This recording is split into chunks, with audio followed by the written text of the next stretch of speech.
Aloha, ladies and gentlemen. Welcome to 7 Deadly Sins Grand Cross. Today we will look over the JP patch notes which just dropped with the Escanor Festival release. Besides that, this will today just be a short stream for dailies, some raiding with friends, and that's it. Most importantly, the JP patch notes. But till there's a little bit more going on here, I start with the dailies.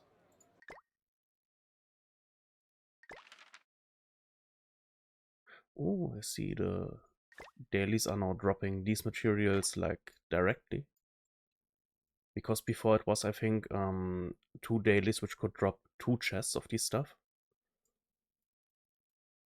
I mean, 15 is already much. Like, I think, Aloha Bobby, I think you need like 120 total of them to max 1 unit, so getting 15 daily should be nice. So, and now we're speedrunning the dailies. Skipping the Yggdrasil.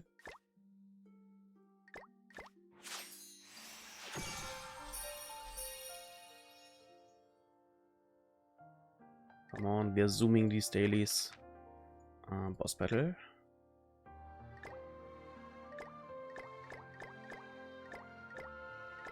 Let's go.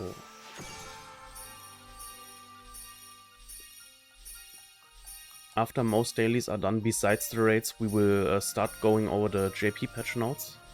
So stay tuned. Yeah, Bell in Origin.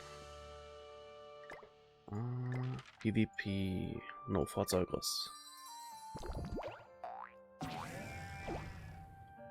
Come on, Hawk's mom. Jump faster.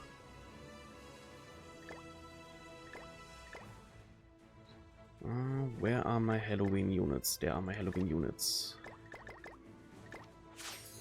But from what I saw out of the live stream and what I already saw on the website, the anniversary is already loaded. I mean, for us it's just 1 more week of waiting, but holy. Ooh, damn, GG. Or not GG yet, but good luck. I mean, as soon as you hit Platin in Ungeared, you're not stuck there forever, but you can't drop lower than Platin anymore. The only way you can drop lower is when you don't play PvP for a month. Then you have to start completely all over from Bronze again. So just do daily 1 skip or 1 lose and you're still getting your gems weekly. Free stage. Ooh, I think everyone needs the gems for the upcoming festival.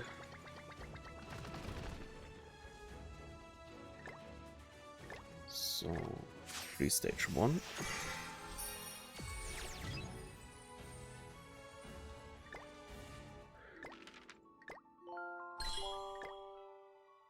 Cooking with Barn.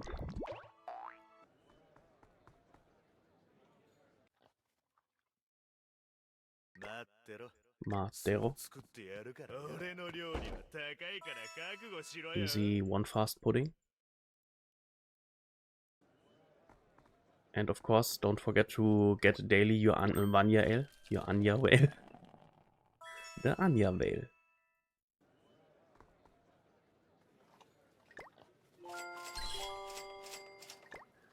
So, any more dailies left? Enhance equipment, PvP. Enhance equipment. That's why we have Gloxy. I mean, you're not bad, but I will not play you soon, Gloxy.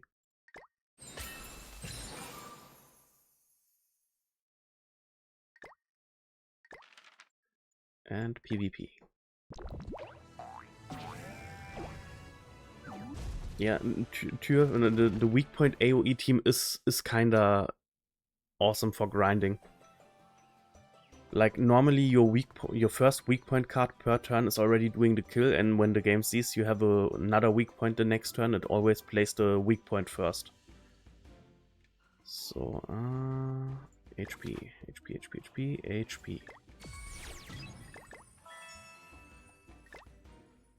Let's go.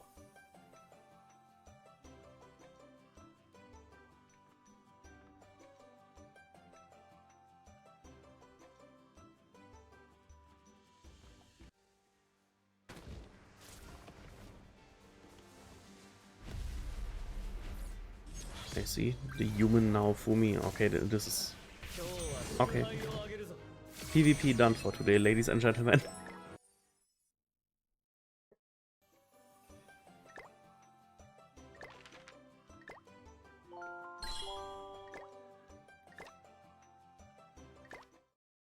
So, oh wait, I forgot to talk to Droll for my Brawl coins. PvP, PvP, PvP.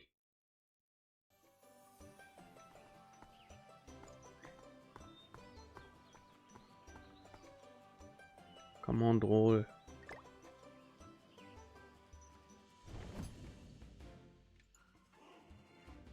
Receive. Pick someone that I don't get deranked. Battle. Come on, let me lose fast.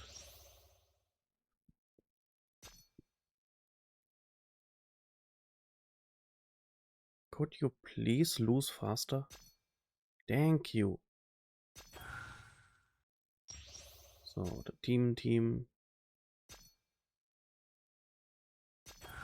Nice, I played at least once, so I should not get put back to place 150,000.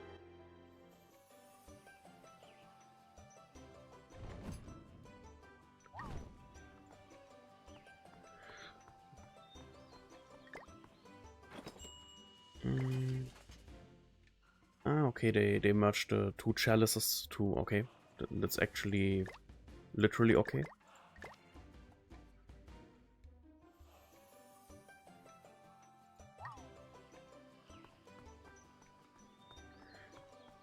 Sometimes the IE is not playing like I wanted to, and then it's kinda just a wasted slot. Like, when you play Fraudrin or the list, the two Fraudrins and list which want to die, then normally your ult of the other characters gets charged. But normally that's awesome, but when your enemy team mostly uses single targets and is not attacking your low-level characters that they die early, then you just have weak characters on field while the other characters get killed one by one. I mean, it's viable because most strong teams have AoEs, they play first turn, but I don't like this AI Fraudrin playing.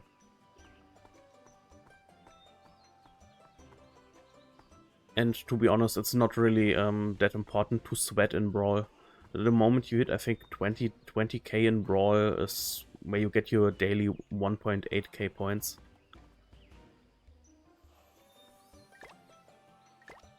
So, but for now we are switching to the JP patch notes, ladies and gentlemen, dudes and dudettes. So, un momento.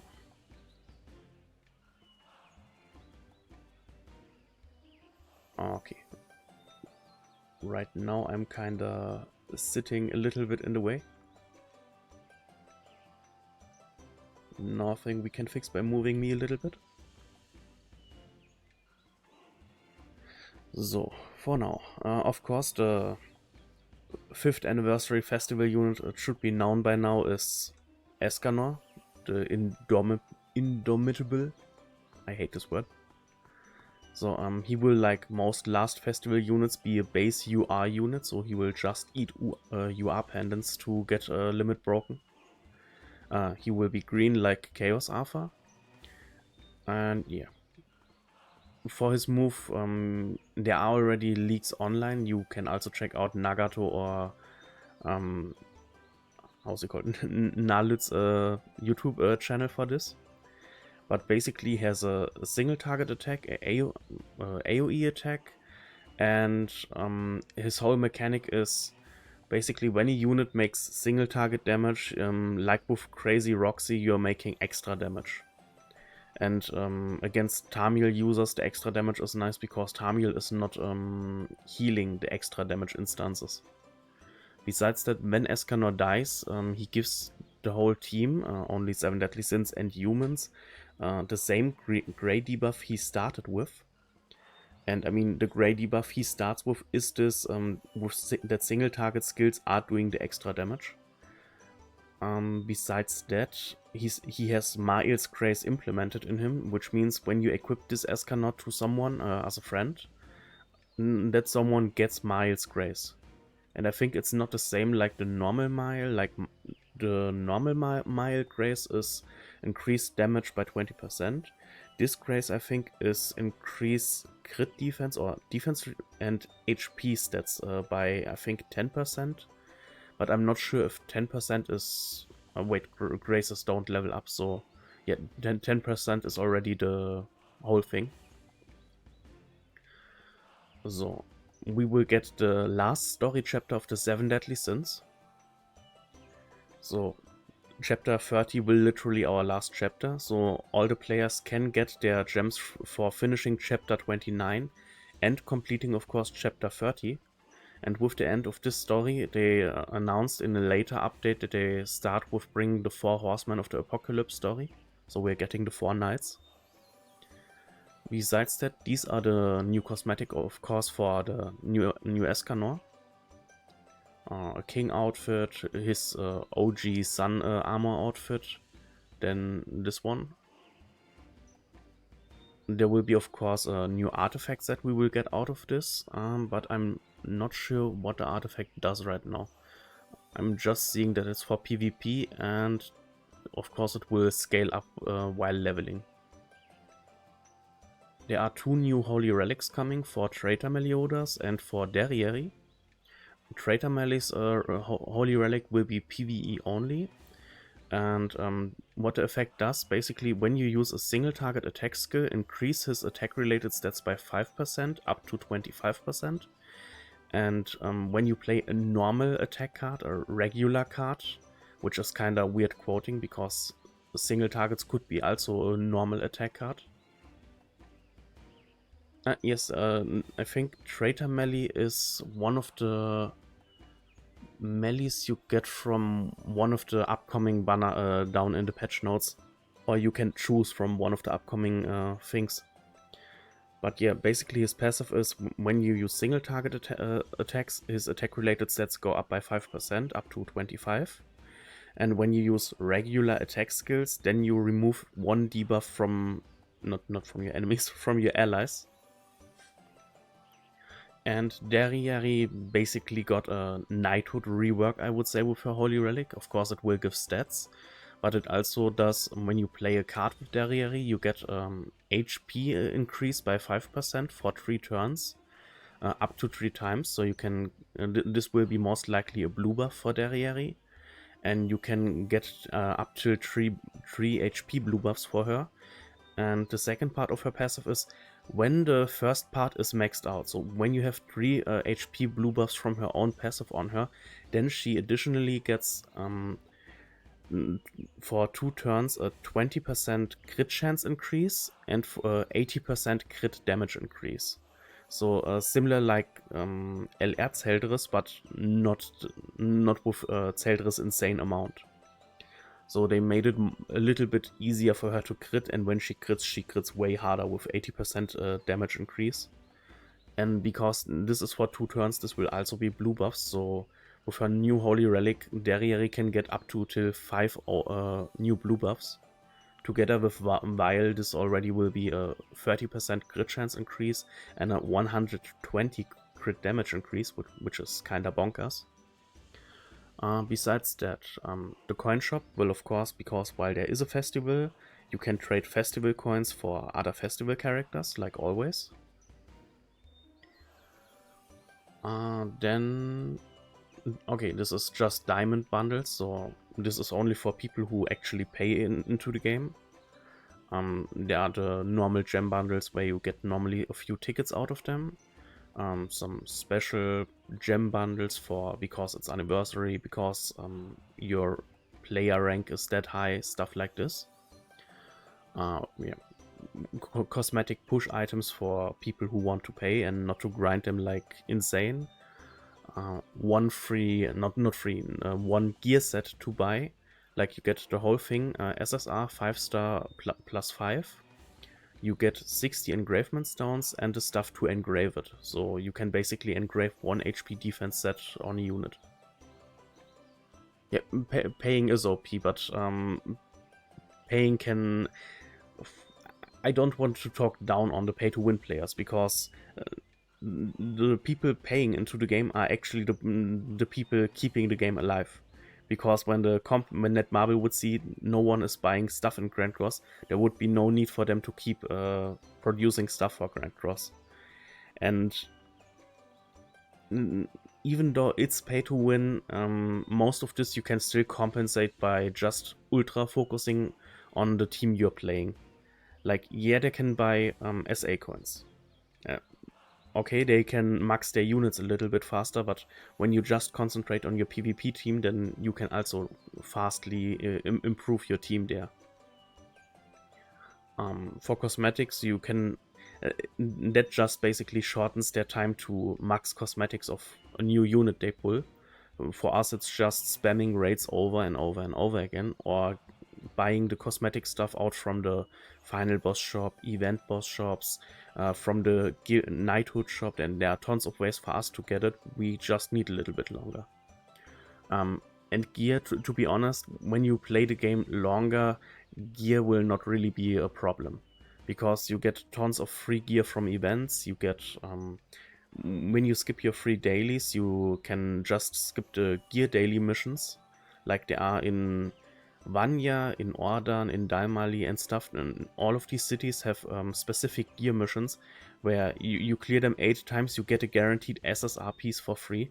And with Anvils and... yeah, basically with Anvils you can push your base stats to a good one.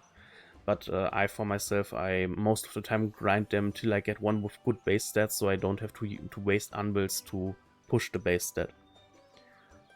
Besides that, yeah, of course, tickets, I mean, they literally pay to pull. That's the whole point of a gacha.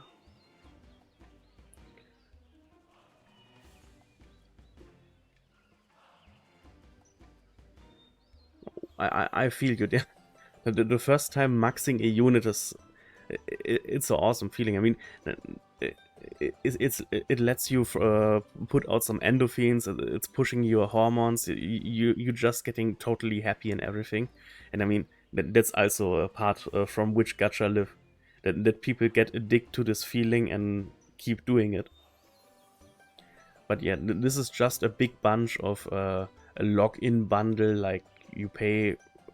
this is, I think, $30 or 30 euros.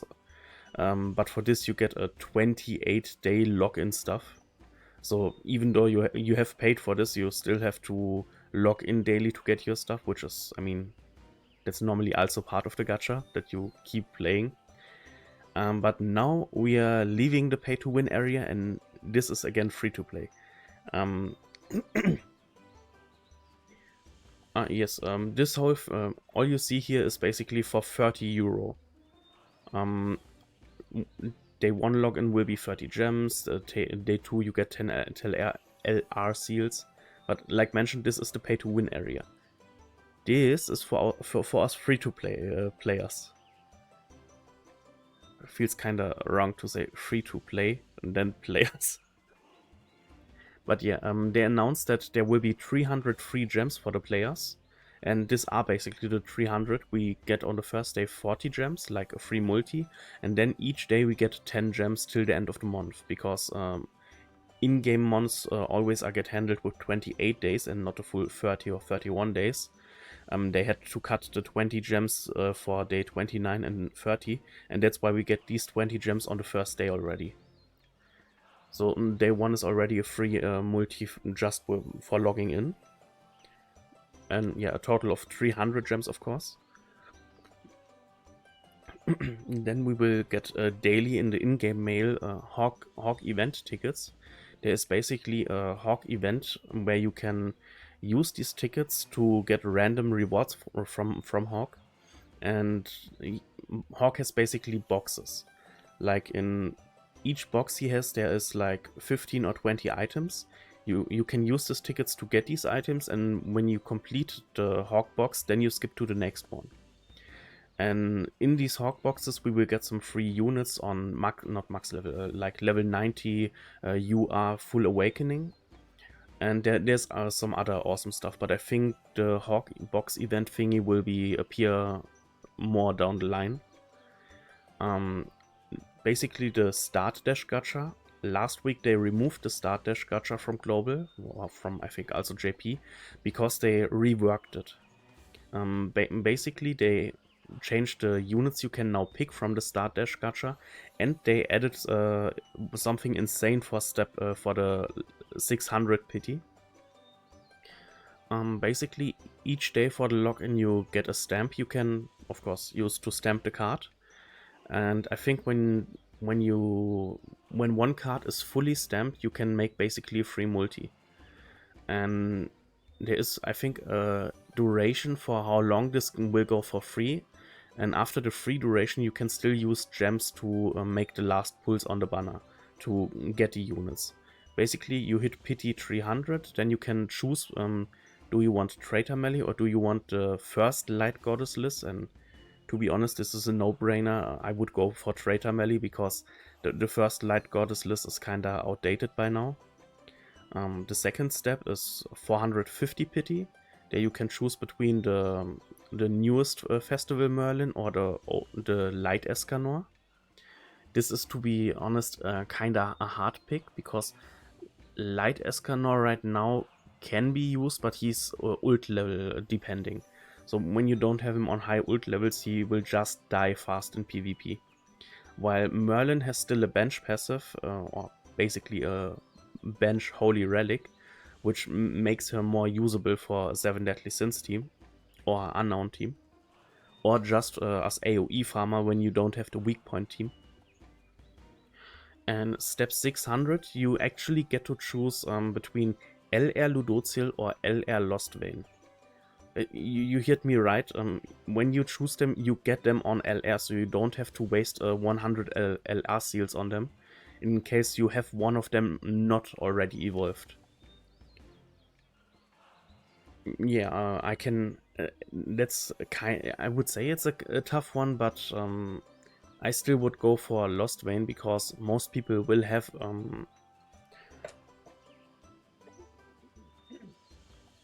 sorry. I would still go with Lostvein because he is an easy unit to butcher through the Origin Demon. While LR Ludociel is part of the Goddess team, there is not that big of a Goddess selection, and some people of you most likely will have her already not evolved. So in case you have both not evolved, I would go for Lostvein because he's just a easy Origin farming unit, and some people are still having problems with the Origin Demon. Besides that, when you already have Lostvein evolved, you can of course go for Ludociel because this is 100 LR seals you're not wasting on Ludociel. Then this is 100 seals you can use for a different unit. Besides that, these are the SSR or UR units basically in her in this step up banner, and that's, to be honest, a really juicy banner. Like you have Halloween Gopher, you have Tamiel, you have Zariel, you have Crazy Roxy or Roxy of Madness, you have Halloween Matrona, which is an awesome taunt giant, Green Brunhild, which most people have from the Heroes Way, which also got I think reworked with this update. Green Escanor, who has a LR, New Year's List, which also has a LR. So Glockseed, Zeldris, they basically thrown all the LR units or characters with an LR evolution in. Frey is an awesome unit for some demonic beasts, but also for Origin Demon. Retona, Megelda, these are basically again demonic beast units. And the red Danafolis, I think, is the one that you can farm these Sandglass dungeons more easy. Like there are these SA coin and Anvil dungeons you can farm, but you need the Hourglass to unlock them. And with this list on the bench, you basically do a fixed amount on damage with each AoE hit or with each hit, which makes the dungeon basically easy to AoE farm. I mean, it's not bad that you have most of them. When you pull them, you still get them automatically fully awakened and put to level 90, and you get ult too. And some of them really are awesome with ult tubes. Like you will not want to miss out a free Escanor ult tube. Besides that, Roxy's ult dupes are important. Tamil and Zariel's ult dupes are important. Right now with LR, basically Escanor, Liz, Gloxy, and Zeldris are taking their ult coins with a kiss hand. Besides that, yes, and this is basically our, like every festival we have this 5 missions to do that we get our free multi and some stuff. This is basically it. This will be play the Fort Zolkers daily stage once. Exchange 10 times items from the event shop, from the event boss shop. Pull 3 times. You basically do your first free multi with the 30 gems. You already finished this. You go to King to trade 10 times. You get this. I think from reading this, this is actually all now doable on day 1. Like in the older festivals, this mission normally was this Fort Zolkers stage, and doing it twice, which meant you have to wait at least 1 day to complete it. But now it's limited to just playing it once.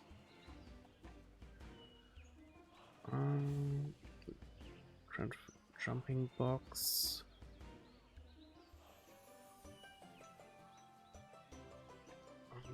Wait, please don't tell me. Okay. In case you are interested, this is now the final banner lineup for the 5th anniversary banner. And holiday, kinda where. Okay, place 5 and 6 still got into the banner. So we have, of course, the UR Escanor, UR Melly, then the good Light Liz, Demon King, Hel, Mael, Transzendenzbahn, Ultimate Escanor, and then the normal SSRs. We have the how's she called? The Red Margaret Ludociel for the Demonic Beast. We have the the Red Crazy Roxy, which is basically just a bench passive for humans. We have Halloween Merlin, which can be used in, how's it called? The PvP content, which is not PvP Hero Arena. You can basically play her in unknown Hero Arena team. Tyr, which is overall a good unit. Good unknown PvP unit, good AoE weak point farmer. The PvP Freya, the normal Crazy Roxy, the Roxy of Madness. The Wedding Brunhild or the Spring Brunhild, which a lot of people from what I know are missing. So I wish you guys best of the luck. The Red Raid Diana, also in case there are some newer players not having her, I wish you the best of the luck getting Raid Diana. Because for Origin she is way too good to not have her.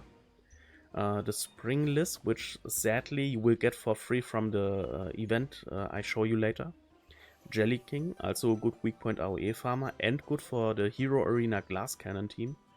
Like basically you play Jelly King, UR Melly, Halloween Gopher, and I think a Ragnarok Bahn, and you can AoE wipe most of the Hero Arena teams. Valentine's Melascula. I think the Spring Elaine with the Wing Elaine. The normal Red Freya, which also people still need for the Nidhogger team. Then we have Tristan. I'm not sure why people voted that much for Tristan. Yes, he has a nice bench passive for Demons and Goddess, but I think we got him once for free when he was released, and besides that he was in tons of banners and he is in the standard banner.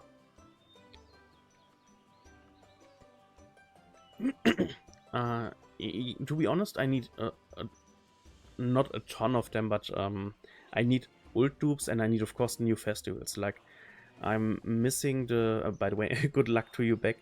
I'm missing actually the... how's she called? The Christmas Valenti MK2. I'm missing the blue Wing Elaine. I'm missing... where is she? I think I'm missing the green PvP Freya.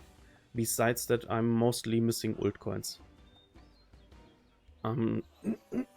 Ultimate Escanor, Transzendenzbahn, and Mael are all 6/6 for me, so I hope that I don't get coins from them and I more get like Hel, Demon King, maybe Melly or Goddess Liz. But yeah, there are actually 3 festivals I don't want to get, so I was kinda disappointed that all of them got in, but there are Transcendence Bahn and Mile are good units. I understand why they're in the banner. It's kinda weird that we can get Ultimate Escanor in a banner where already a festival Escanor is, but whatever floats their boat, I guess. Then the usual 300, 600, 900 pity. I mean, since Gopher, there are no UR units included, which is nice.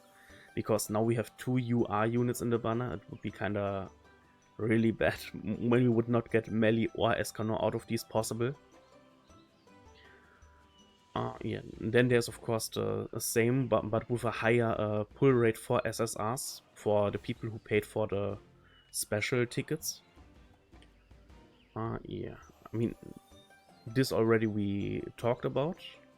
People who are going for the Start Dash banner sooner or later can pick LR Melly and LR Ludociel. But for now, time to return to the to this one. This is basically the Hawk ticket event I was talking about earlier. Basically from the login we will get tickets in the mail, by doing event bosses we will get tickets, and by of course doing the dailies we will get, not the dailies, by the, here in these not beginner missions, the 5 missions to get our free multi. Basically from a lot of sources we will get these tickets, also from events. And with these you can basically pull these boxes from Hawk empty. Like you see here are 50 rewards in this step right now. When you got all the 50, you will guaranteed pulled at some point the Spring Goddess Liz. And then you can go and switch to the second step. And you can do this, go so on and so on and so on, till you basically emptied all the 11 boxes Hawk has. And normally, because the anniversary is going for 4 weeks, in the 3rd week, so basically the next update that hits, we will get a second Hawk box. Yeah, holy moly guacamole when you see this. This is just for the first 2 weeks. I mean, you can still collect the tickets and pull on this the 3rd and 4th week. But in the 3rd week, we will get another Hawk box event with a different pool. And they all, I mean, here you just see Megelda, Yorm, and Liz, which you will guaranteed get out of these boxes at some point. And I think in the other in the other half, there was, I have to check my notes again, but I think in the other half there was listed, come on, a green Excalibur Alpha, green Ragnarok Merlin. We will get a free wild. And there will be a SSR Selector Festival ticket again for either Purgatory Bahn, Assault Melly, Loli Merlin, Chat King, also the Wing King with the special hairstyle, Queen Diane, or the Festival Gopher, the one in his armor, not the newest one. So for people having problems to do Grey Demon, I can recommend Loli Merlin. For other people, I could recommend going for the Chat King, because he's still a nice AoE 7 Deadly Sins character for the UR melee. But basically you can pick whatever you're missing from the selector ticket. Yeah, these are basically the rewards you get for each step. Basically you have to get the listed reward here to say I want to skip the box and go to the next. So they actually made it that you cannot skip the good rewards. You have to get at least a good reward that you're saying, okay, next step, here I come. So Spring Goddess Liz, which is a seasonal character a lot of people don't have, which is kind of nice, but she's not getting used that much anymore.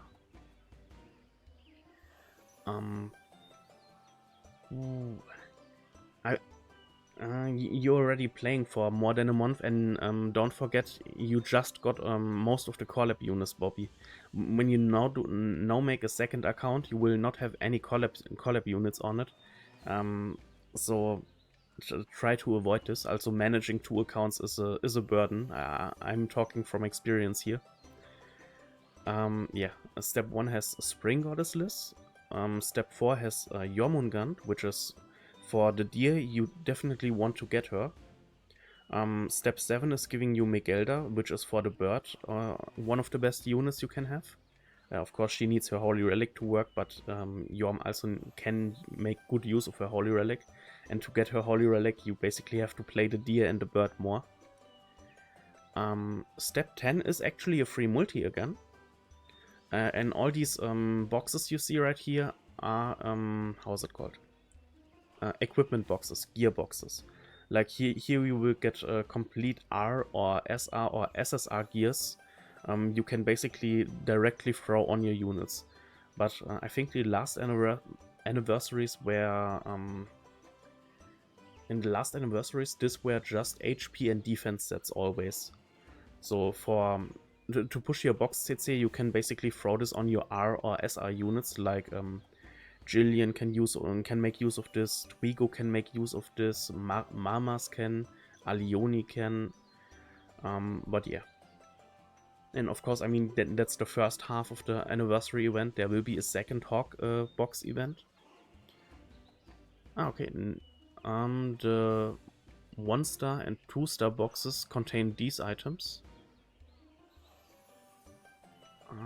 So is our characters that... yeah, of course, it's telling you right now, when you already have the character, he just gets pushed to level 90 and fully awakened, and you get, of course, the ult do.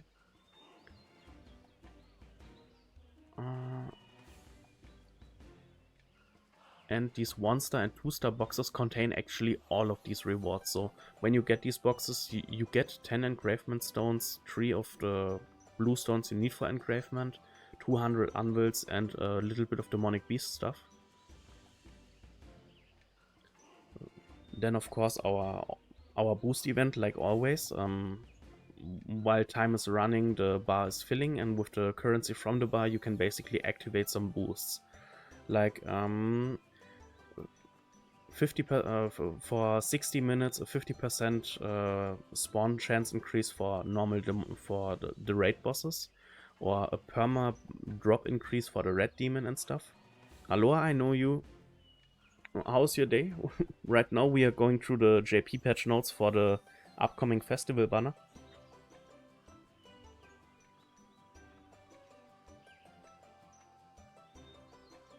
Yeah, but this is basically the boost event like we always have. So then a bingo event. Basically the bingo tickets you will get by playing free stages, playing raids, playing boss battles, Fort Zolkos, the usual stuff. Yeah, there are basically normal bingo tickets and the bingo selector. When you're missing a special number to complete the bingo, you can basically use the yellow button and use selector tickets. They are basically, you need bingo ticket number 18, here you get number 18. You also get them by basically playing the event. You get 30 normal bingo tickets daily by doing 3 stages and 10 of the selector tickets. But they drop from different game modes. I think the selector tickets are Trainingsgrotto and Demonic Beast, not Demonic Beast, boss battle and raid bosses, and the bingos are basically Fort Zolkos, free stage, story stage, and so on.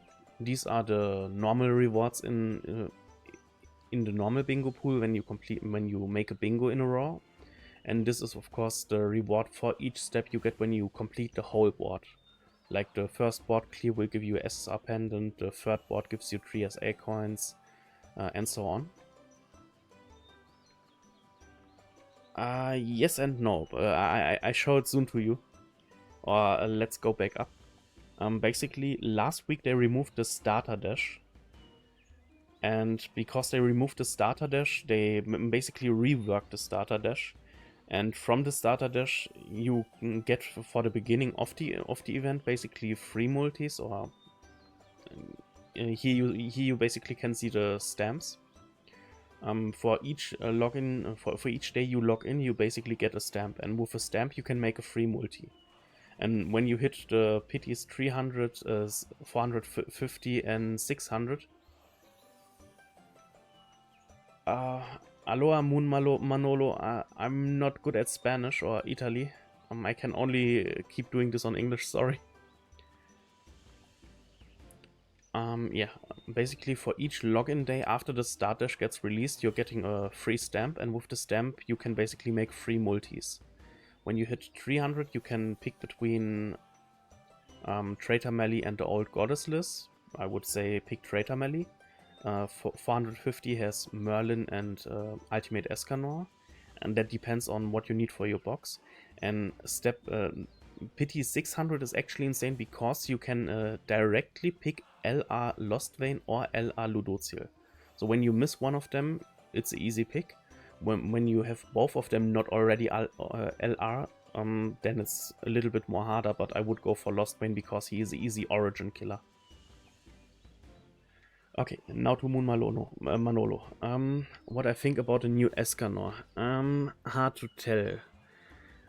To be honest, I think he is not way better, but he is much better than the old Ultimate Escanor, like the light one here. Because his single target is over his passive still making on top the extra damage like Crazy Roxy does. But single target, like old Ultimate Escanor's single target basically made AoE extra damage.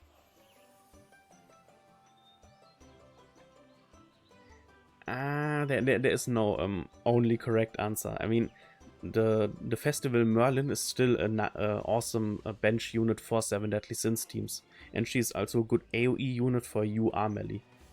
And when you go for the Ultimate Escanor is already in the... prima. Ultimate Escanor is already in this banner included, so you have still a chance to pull Ultimate Escanor in the festival banner right now. I mean, not right now, next week for us global players. But yeah. About Escanor, I think he easily replaces the light one, and the fact that he is a green unit makes him more synergizable with some teams, also with some PvE teams. Like, you can still play easy green human team. The only thing I don't like, because it's a Escanor, he will replace LR Escanor from some human teams. But besides that, his kit is nice. Like, you have no damage loss on his single target attack skill. He has a good AoE skill, which with his passive also basically burns HP related stats from enemies. And he has an on-death mechanic, not like Ultimate Escanor. When the green one dies, he actually dies, but he gives for 3 turns all your human and 7 Deadly Sins allies a grey buff, which makes when they single target attack, they also do extra damage.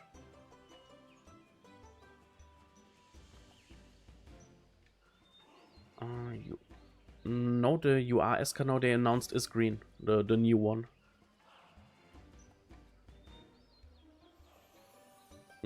I guess a lot of people misinterpret this because he is already a red glowing unit. And like you said, Bobby, we already have a good green Escanor, but then again, this is a festival unit, so he will most likely end up having slightly higher stats than even a maxed out pushed green Escanor. And he is filling a completely different role than our green Escanor.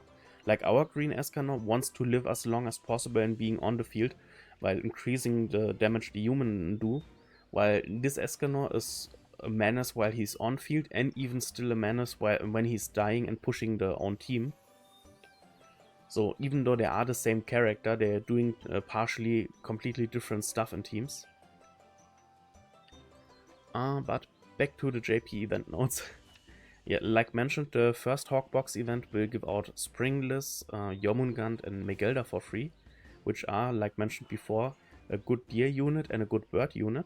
Also, step 10 will have a free multi, and I mean, who doesn't like a free multi? The buff boost event, the bingo event, I think I already talked about it. These are the final step rewards. Here we will also get cosmetics for the Taverne, for the, I think, Season 1 Tavern, which will boost some stats for you, so you guys should check out your Tavern cosmetics.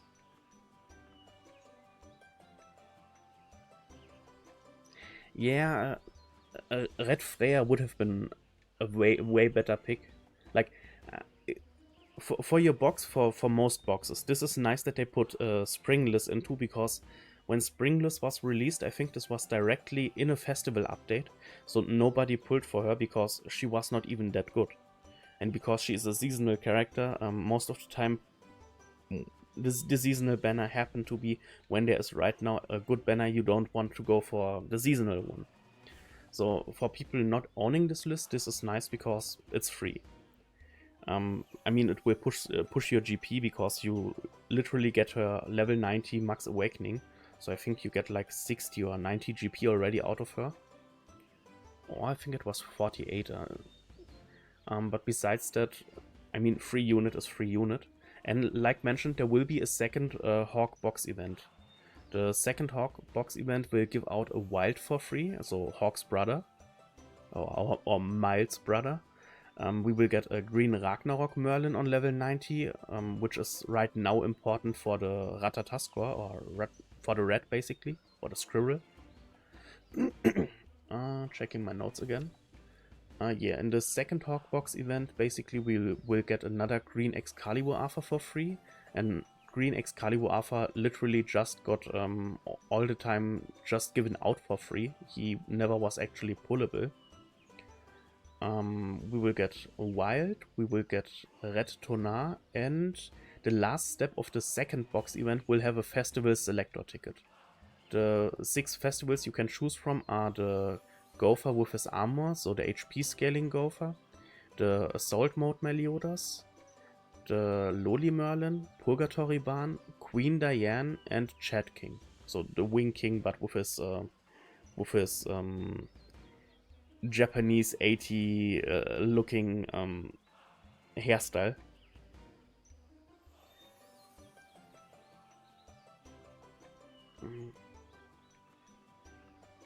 I did not see anything Demon King related. Wait, I saw something. Basically, they lowered the condition to unlock the Demon King mode. Like before, I think it was chapter 592, and now I think you have just to finish episode. Finish episode 592, and now I think it's finish episode 510 or something. Like, they already shortened it by 80 episodes, which is huge. So people will unlock him a little bit earlier.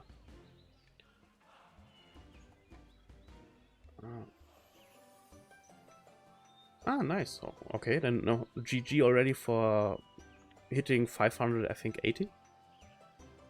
So the bingo event.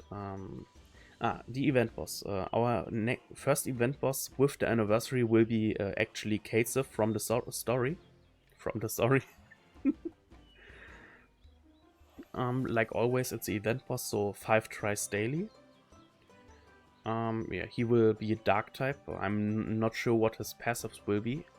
And for clearing him that many times, of course, we will get these rewards. So 5 clears SSR Pendant, 10 clears 50 Hawk tickets, which is already one whole box from Hawk. One whole box from Hawk.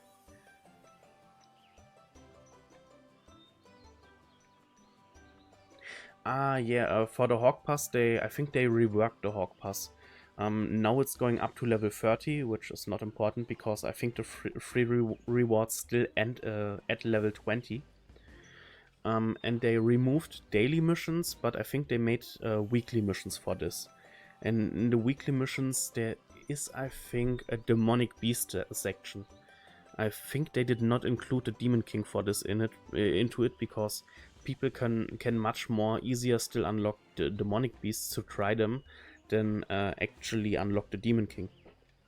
Because imagine you're a newer player, you can basically run into the Ragnarok event and Ragnarok story and basically unlock demonic beasts like instantly.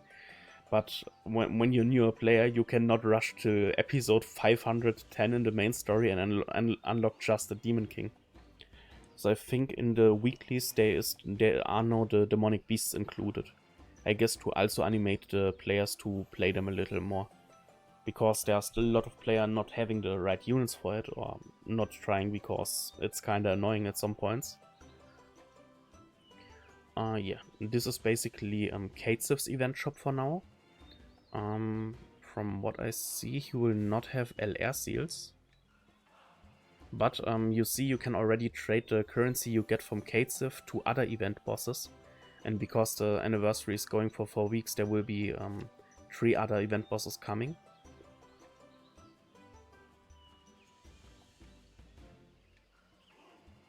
Ooh, GG for beating the Demon King. I mean, Extreme is already a big milestone. I mean, most people will still keep playing Extreme because Hell is kinda annoying. Like, when you don't have Albedo or a really good working Demon King melee team, it's way too annoying. Also, the fact that you cannot bring any goddess characters because the Demon King is just wiping them is more annoying. So, but back to Katesiv. Basically, the first event shop we will get is having 1 UR pendant, 20 of the highest XP potions, which to be honest, I need. I just LR'd Gallant yesterday and I'm broke in terms of XP potions. You can buy 15 times 5 Hawk tickets, so you basically get 75 out of this, which is already 1.5 Hawk box. Red books, red horns. So okay, when I see this, I can think about how the next event boxes will look like. Not event boxes, event shops. Like the next event shop will, I guess, have blue stuff and gray wings, and maybe some SSR pendants, and of course the Hawk tickets. I think the Hawk tickets will be in each event boss shop. Okay. Then Hero Arena starts next week. I mean, for us, literally next week. For JP this week, because the update hits, I think, tomorrow for them. So Hero Arena is again for most people a way to get free LR seals. What do we have? Yes, we will get this daily Fort Zolkris event stage where when you play it, you get 2 gems for clearing it. So for till June 27, this will be basically for 1 week. We will get this next week with the update for 1 week, so you can get daily 2 gems for free just by playing the 1 stamina stage in Fort Zolkris. So besides that, this is basically the Diamond, not Rush event, how's it called? The Diamond Pity event, or whatever you want to call it. Basically, when you use that much diamonds, you will get these rewards for free. Basically, when you used up to 900 diamonds, you will get for the new Escanor SSR cosmetic, which is still kinda dumb. I mean, it's a base UR unit, so why not giving us a UR cosmetic for him? Because I mean, it's not bad. I mean, you will most likely use the gems, so you will get it for free, but this means you have to use 60 cosmetic push items to make it to UR, and then 30 again to max it out, which is kinda why. Over the event we will get a few free Tavern cosmetics. Then the King Exchange event resets. Like, I mean, it resetted for the collab, now it will reset again. Basically, if you did not have done any of these trades, I think yes, Monday was the last chance to do so because the collab is gone. But yeah, we will basically get the same trades again. Human cubes from Demonic Beasts into 5-star Awakening Stones, Unknown cubes into 6 Anvils up to 100 times, so you can get out 600 Anvils for free. And the Goddess cubes into Hammer of Weisel. Besides that, the usual raid boss material trade, 2 for 1 or 2-1, or 3 into Behemoth Cores and Behemoth Cores for Origin Flames. please give me a second.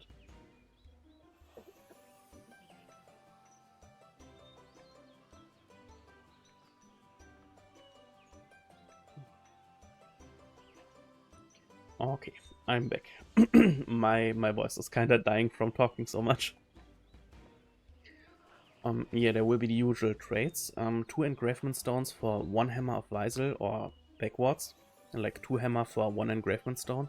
In case you have to still push your box and to engrave a lot of units, I just recommend just trade the hammers for engravement stones. Like I never trade them back. I literally just go for hammer into engravement. And something let's call him the pay to win or the whales wanted, is basically the option to trade your race gems into other race gems.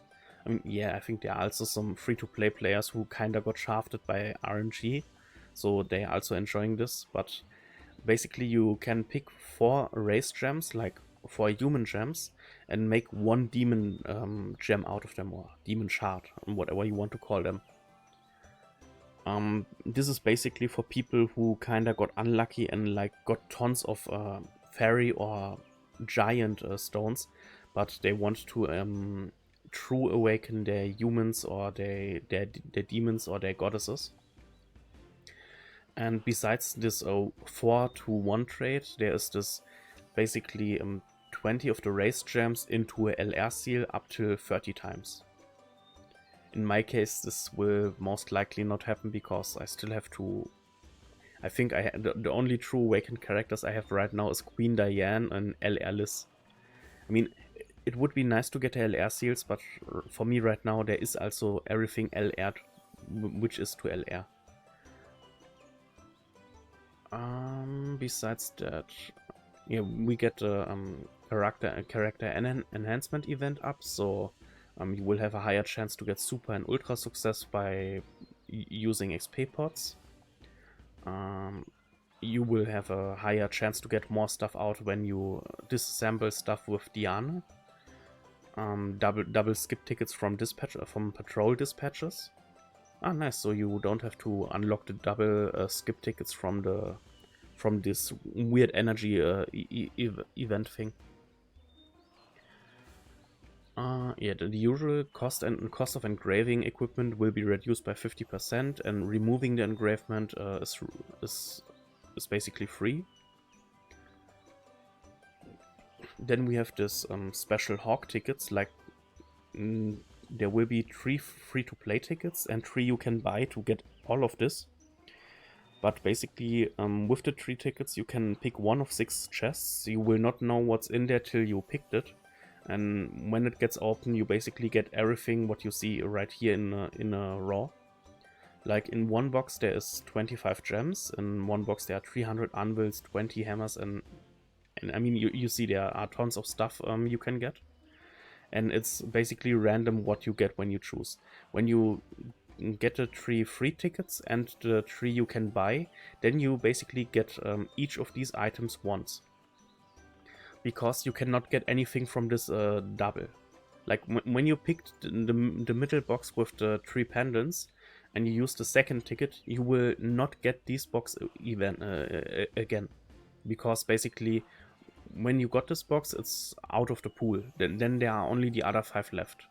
So when you're really lucky, you can get 25 gems, but I see this really rarely happen for free-to-play. Like, I think for me this only happened on the Chaos Alpha anniversary, not on the Chaos Alpha event banner. Festival banner. In-app reward increase event. Yeah, when you play Fort Solgris, normally you can get rewards by watching ads from the spin wheel. This will be increased from 3 to 5 to up to 5 times. And your free pull on the standard banner will be increased from 1 to 2 free pulls. I mean, you still have to watch the ad for this, but it's free. Hawk Pass, yeah, the Hawk Pass there's the free way and I think €10 way, the paid battle pass, of course.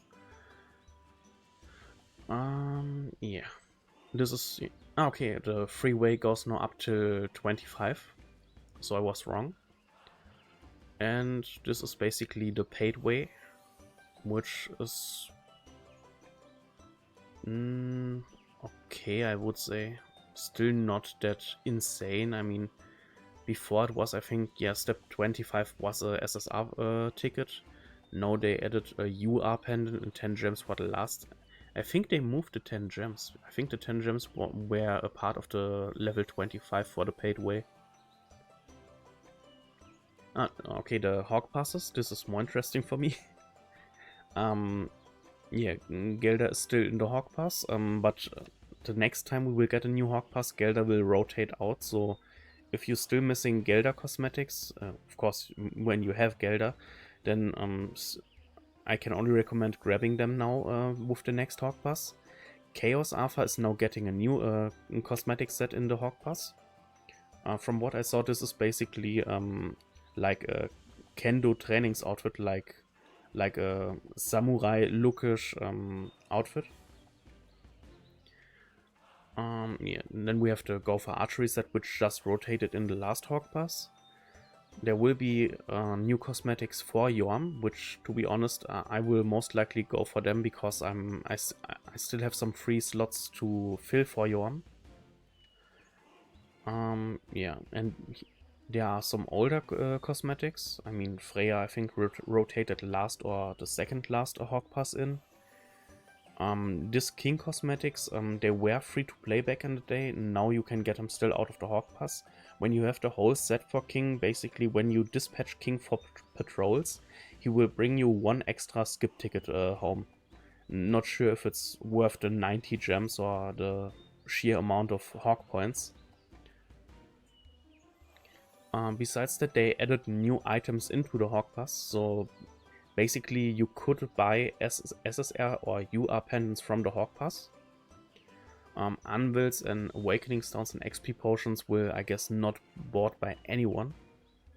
Besides that, we got 2 Hawk stickers back in the shop. No, not Hawk, the 2 Oslo stickers.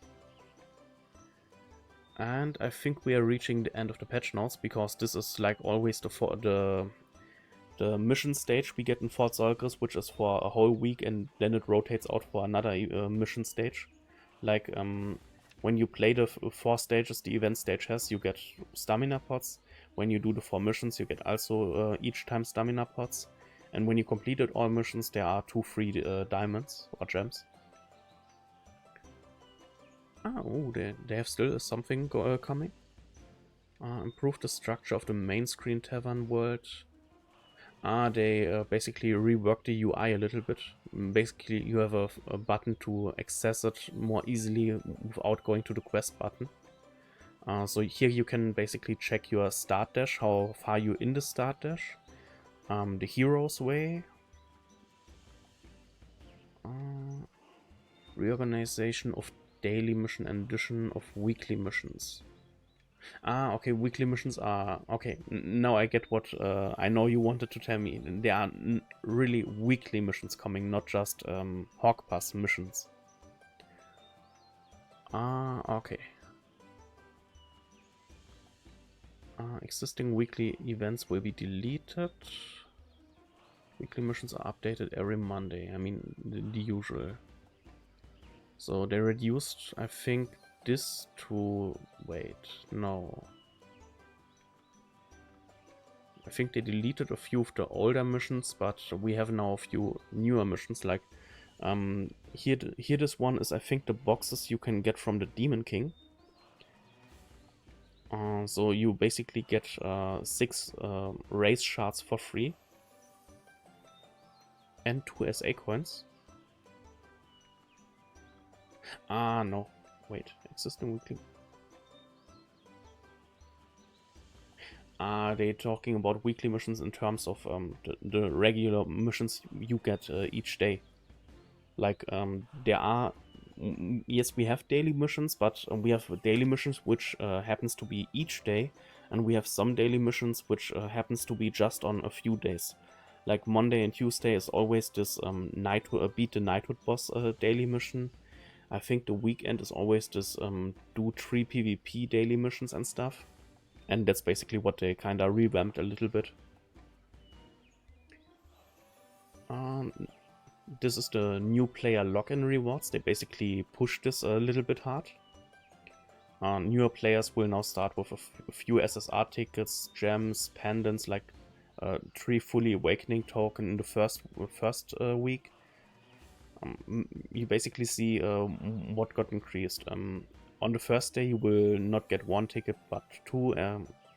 For this, they cancelled the login, the 7th login day ticket into the first one. So they could give you 20 gems for the 7th day. Fully Awaken got increased from 1 to 2. It's basically, for newer players, this is kind of a nice buff. Okay, they removed Red Gopher from the beginner banner, but for this, beginners are now getting on day 28 Traitor Melee on level 90.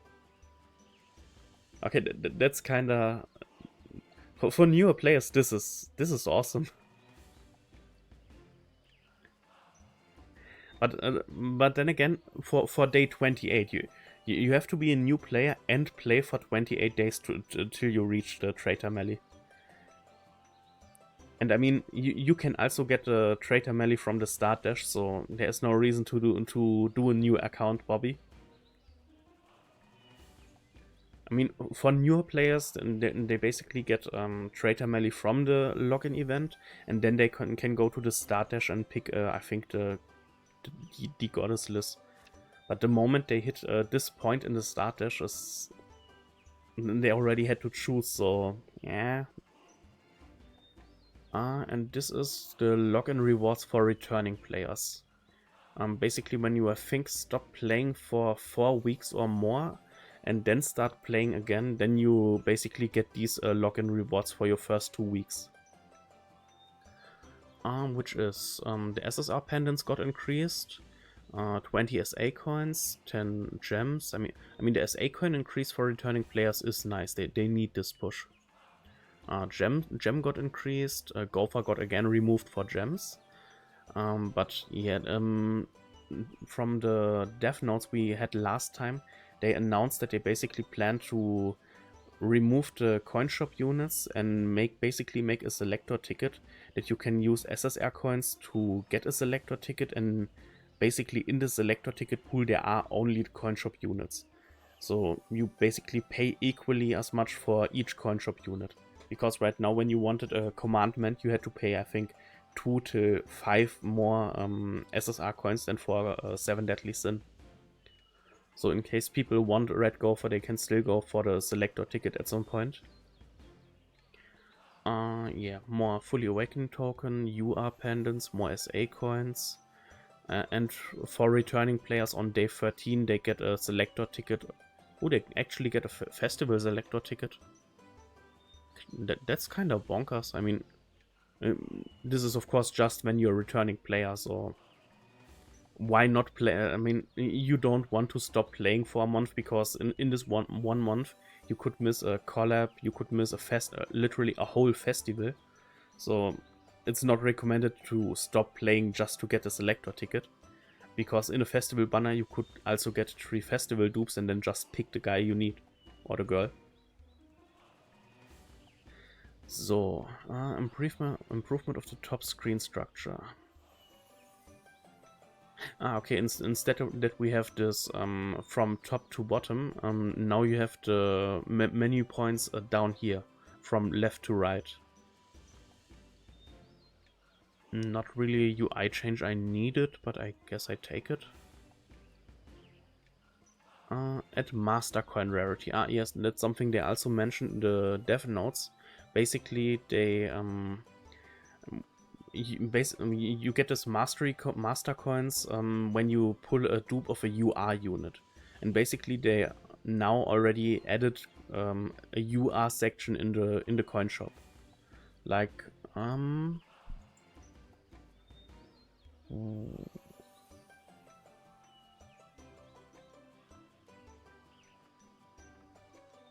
okay, 1 UR dupe is 20 of the Demon King boxes, and one of the Demon King boxes has, I think, 2 or 3 of the race shards. So this is, I think, 30 or 60 shards for UR dupe, which is I'm still not sure about how I feel about this. Also, you can use one UR dupe for 3 LR seals, which is not worth it. To be honest, when you have a UR dupe, I would push to ult level of the unit instead of going for the seal. Besides that, you can trade... Okay, then that's garbage.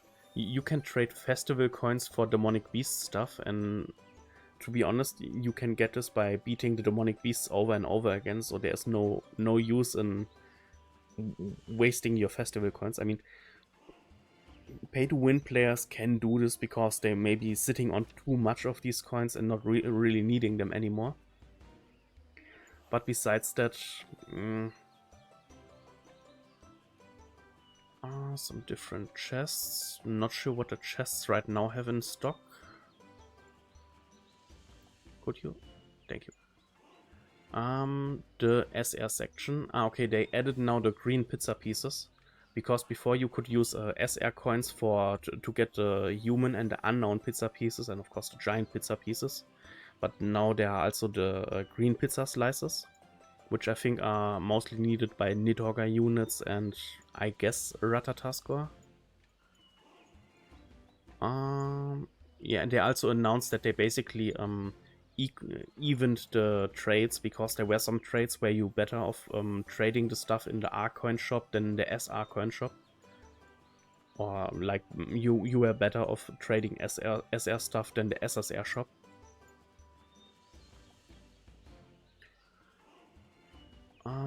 Relaxation of admission. That's what I was talking about earlier. They basically made it easier to unlock the Demon King mode. Before you needed episode 593. Close. I think it wasn't. I thought it was 592. But yeah, before you needed episode 593 to unlock it, which was in chapter 26. Now you need next week for us global players. Then you need to be chapter 24, episode 510. So they reduced it by around 80 episodes, which is a ton. They also added a skip ult animation button for the wild animation. So before, when you followed the rules or partially followed the rules, you always saw Wild making his electric spin attack to the Demon King. Now you can basically skip this animation with this button, from what I see. Also, from when the update hits in JP, I think, no, on Monday, May 27 at 0 o'clock, the clear Fort Solkris attribute dungeon X times mission command will be deleted and a new command will be added. So I guess they're removing one of the Hawk Pass missions. No, from the Knighthood missions, there are these shared missions where you have to clear stages with other players, like clear 7 times the green enhancement dungeon, or clear 7 times the blue book dungeon, stuff like this. And I think the attribute dungeon missions I guess killed off for just Fort Solkris missions. Or they at least removed the attribute condition, like play 7 times the book dungeon or play 7 times the XP dungeon. Demon Beast Behemoth and Primordial Genie. The original demon. That's meant with Primordial Genie. They basically nerfed them, from what I see. Yeah, reduction of the difficulty of elimination battles.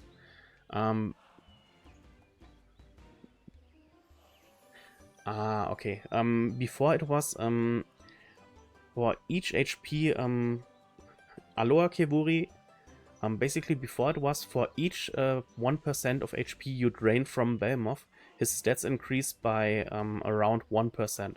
So when you cut him down by 80%, his stats would increase by 80%, which is a ton. Like, you hit him low HP and did not kill him, then he basically wiped your team.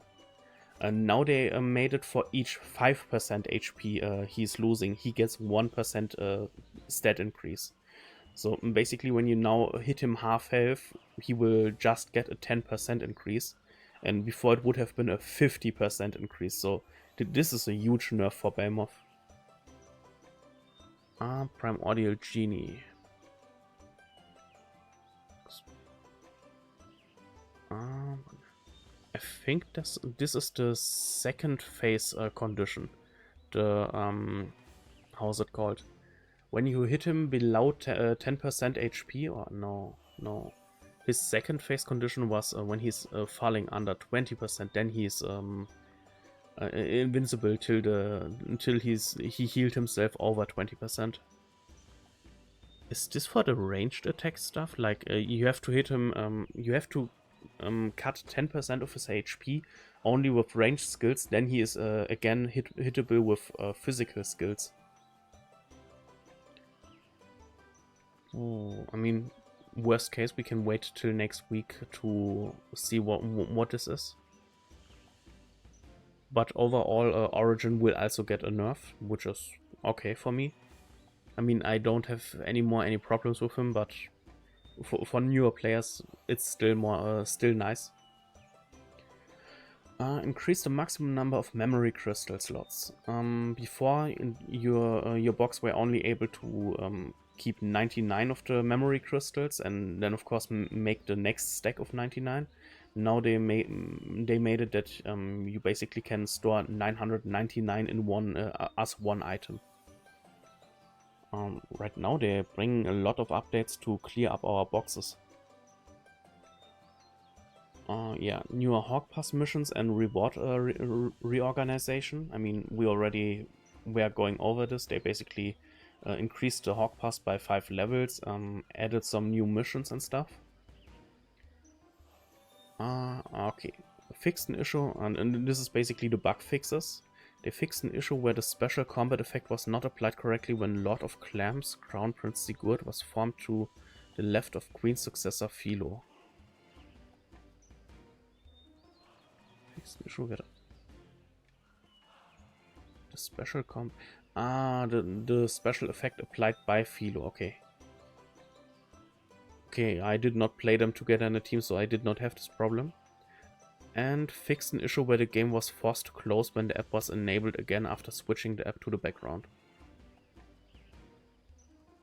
That's a problem I actually have with my phone. When I just shortly tap out of the game to, let's say, check Discord or WhatsApp, and like it was for 5 seconds, and then I tap out of Discord to get back into the game, then the game basically restarted because I was just out for like 5 seconds, which is kinda not good, but I guess that gets fixed next week for us.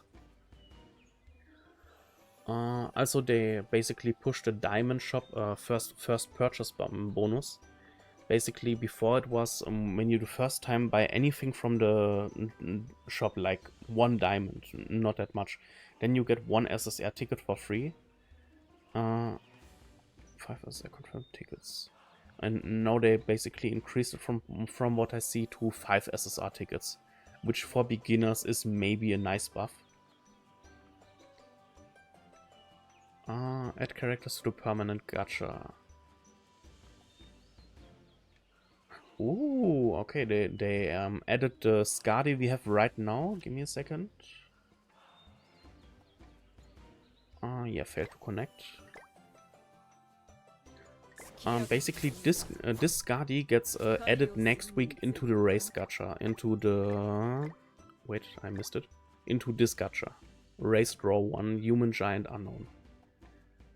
So even though you did not pull for her banner right now, you could maybe get her out of the race tickets at some point.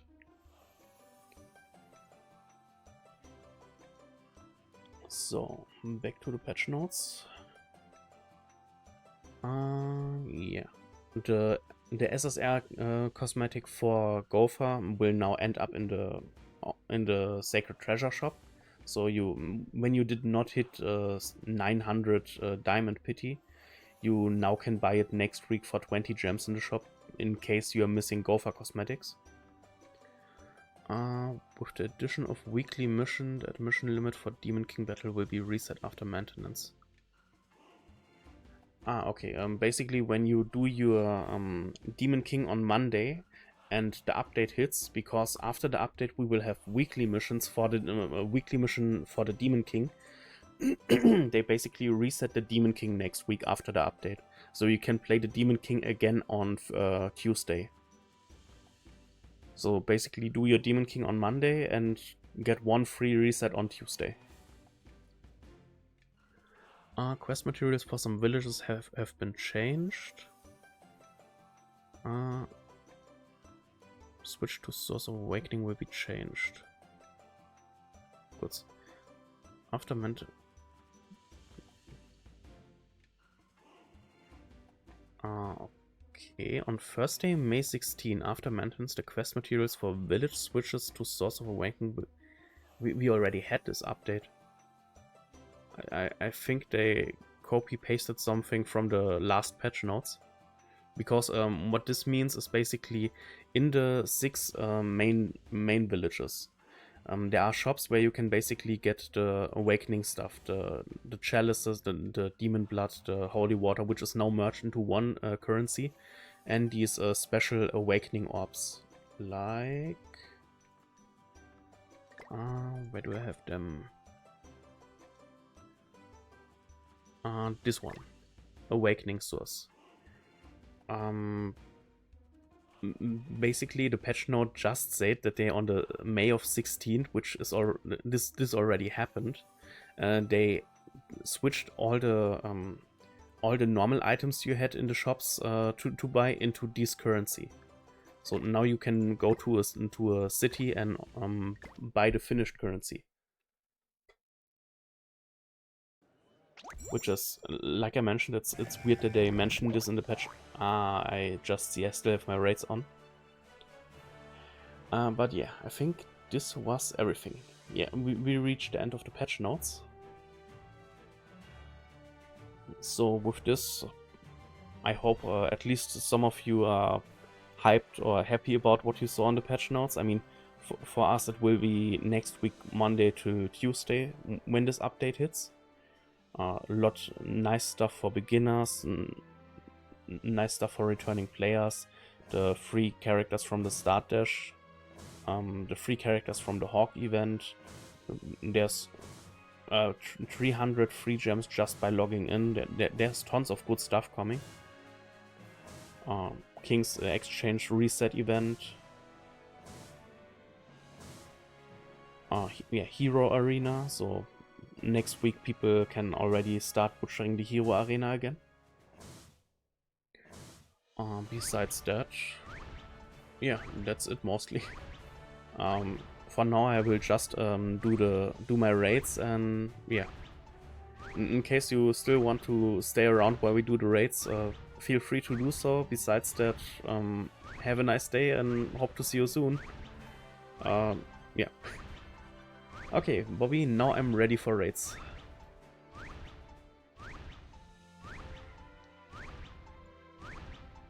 So, battle.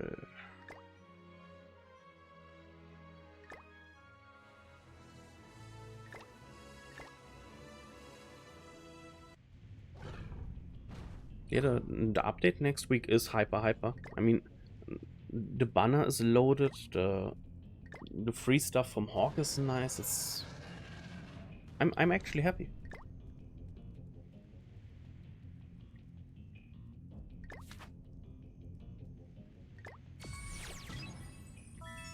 So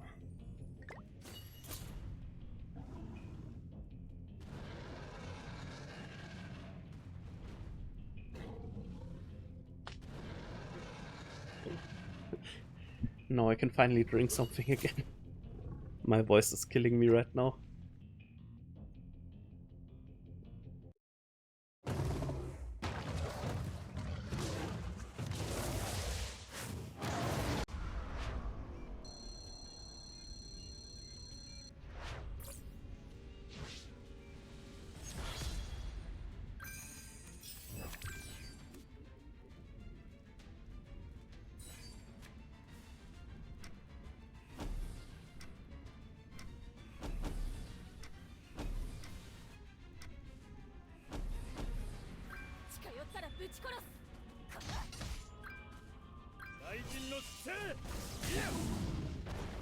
I mean, for me, the only sad thing is literally that Green Elatte did not make the cut for the banner. But besides that, the next banner can come. I'm ready. I mean, my gems are not ready right now, but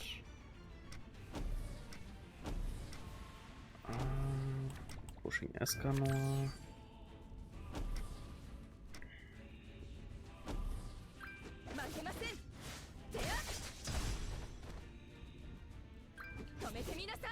Also, beating Belmoth with the nerf he gets should be kinda much more easier for the single player raid missions.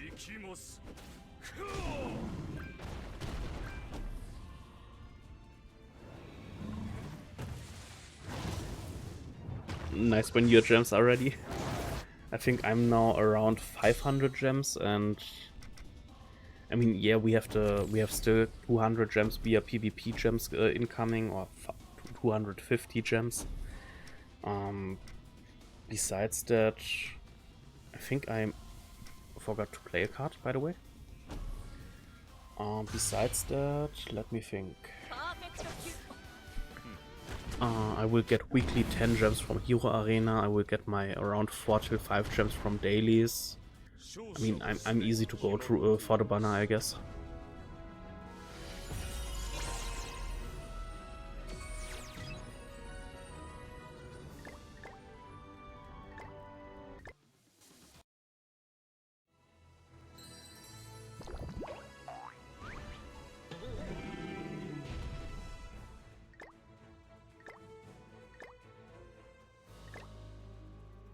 Bad Shadow. Damn. Okay, you're loaded.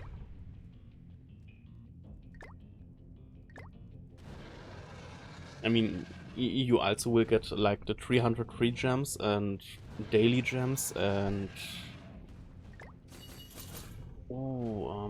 I guess Hero Arena, but I guess with Hero Box, Hero Arena will be most likely just 5 gems per week when you're able to beat Hero Arena.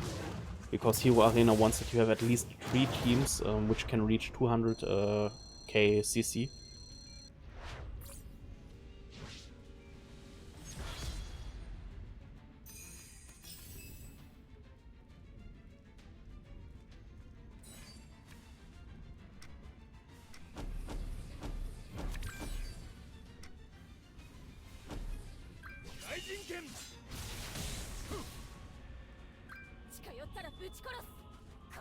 True.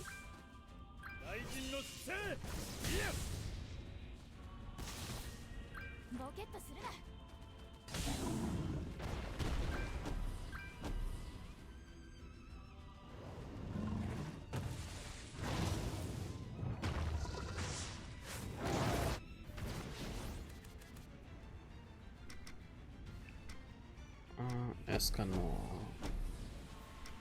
Get one, move, and play.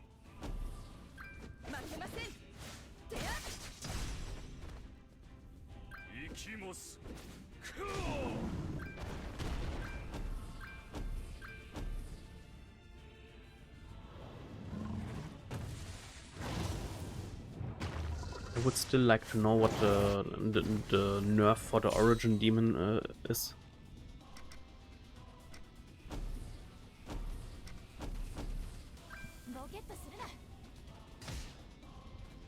I think when I host him, I will just check his description. I think it was 10% something, so it should be easy to catch.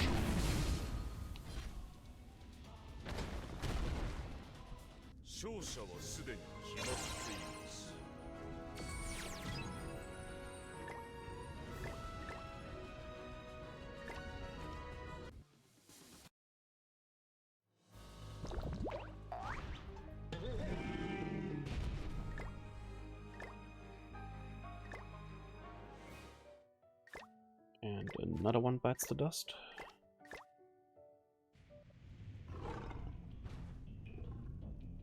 Aloha, Anbu Super. And how's your day going? Did you by any chance already look into the upcoming festival?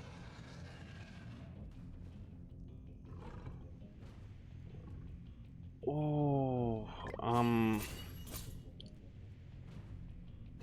what exactly do you need to know? Like what units to go for, or what gear to go for? Story content.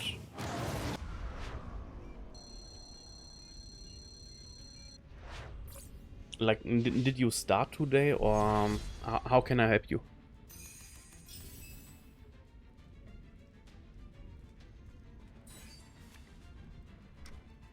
Ah, okay. Emerging Escanor. Oh,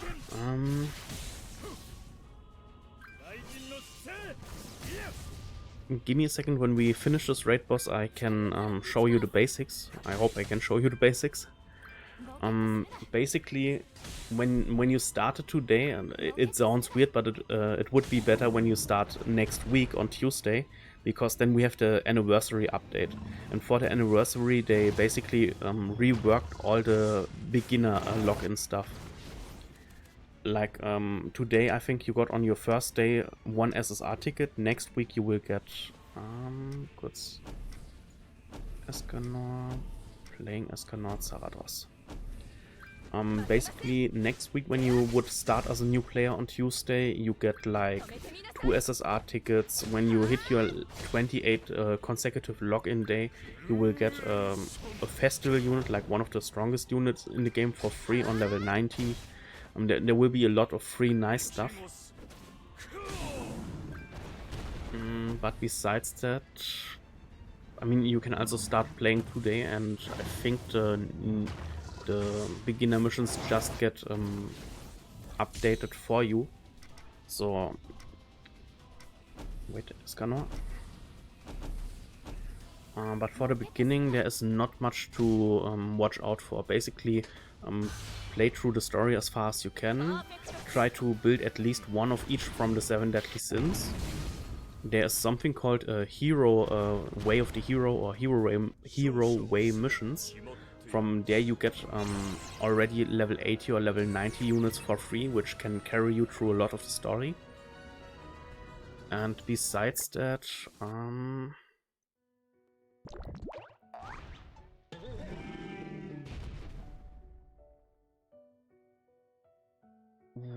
yeah, so GG to level 71. Basically, when you start, there is this challenge task under quests, and there you have Hero's Way.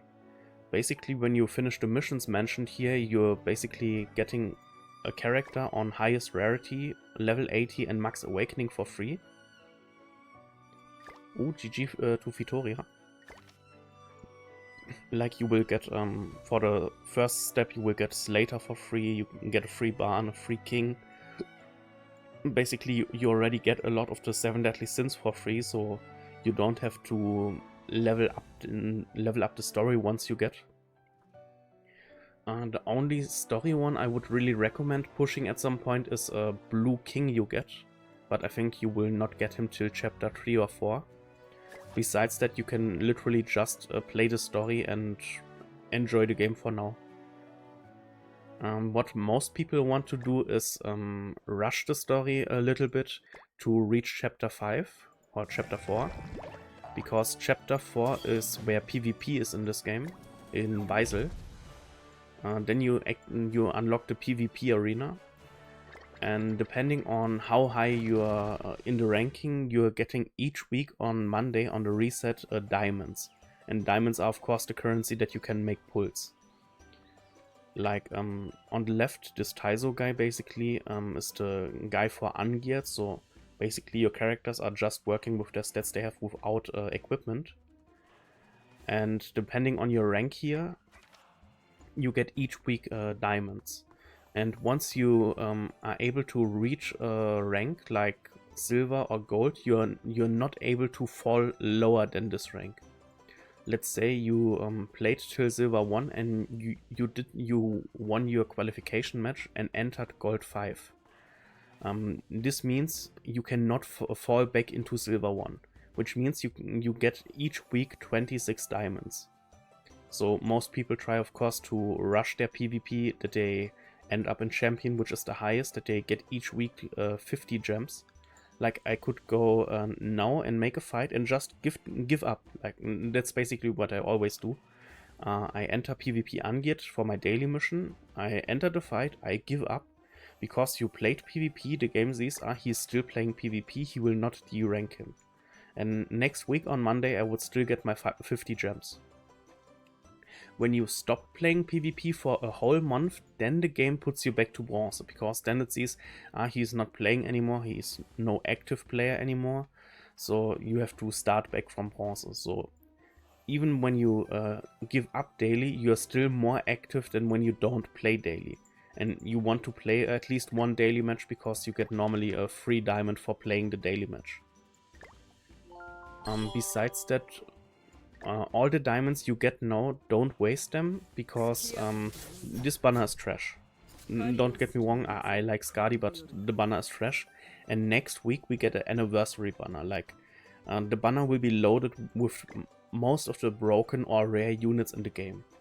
So most of your gems as a beginner should go into this banner, in the next week banner.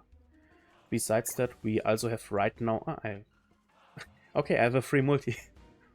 Yeah, we have right now an event where you get daily free multis for a banner, and when you get SSR heroes, they already you are in level 80.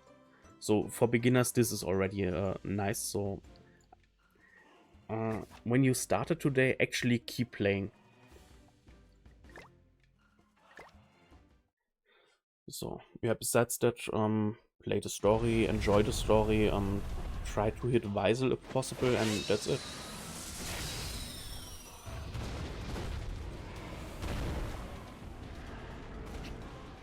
Thank you, thank you. But no tails yet.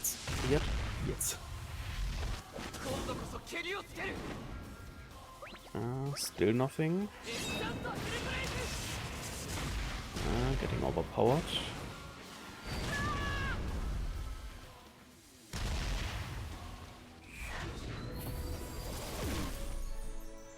Same seas. I also got 3 gold coins.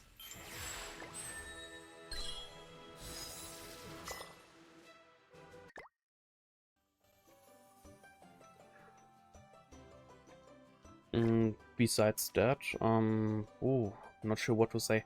There will be also a different free banner added to the game next week, because of course the anniversary of the game is starting next week. Yeah. The standard banner, you will never touch this banner. Like, the game is so old that this banner is right now just loaded with crap.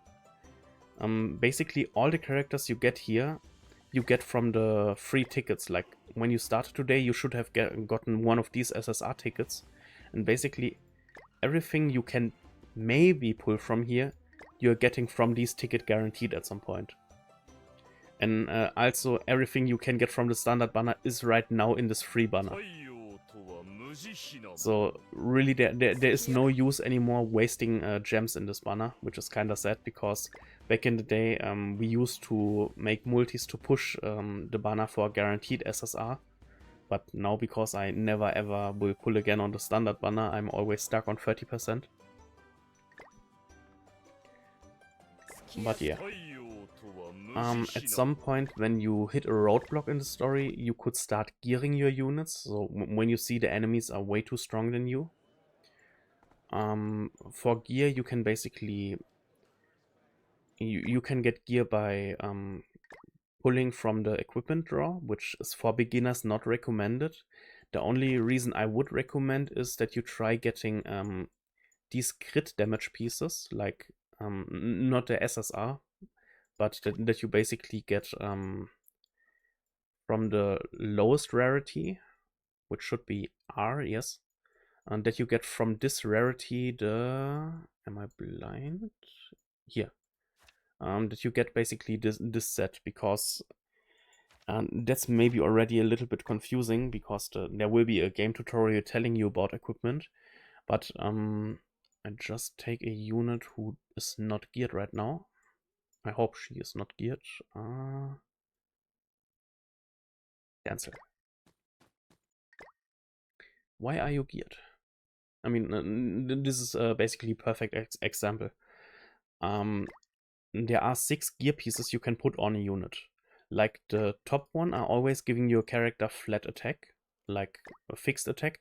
The left side pieces always give you more stats than the right side. And besides that, basically the higher of the grade you push your item, the more substats you unlock. And with each substat you unlock, you can basically roll them into one of 4 different, depending on which piece you have. Like for the attack pieces, you can roll just attack-related substats like attack, pierce, crit chance, crit damage. But in 99.9% of cases, people just go for attack percent. The middle pieces are your defense pieces, like flat defense, and then the substats. And the lower pieces are always HP pieces. Like you see, I get flat 5400 HP. I get flat 2900. By leveling the piece, this number of course increases, which means your character has more stats and gets more stats. For beginners, it's most easy to use R equipment because it's cheaper to build up.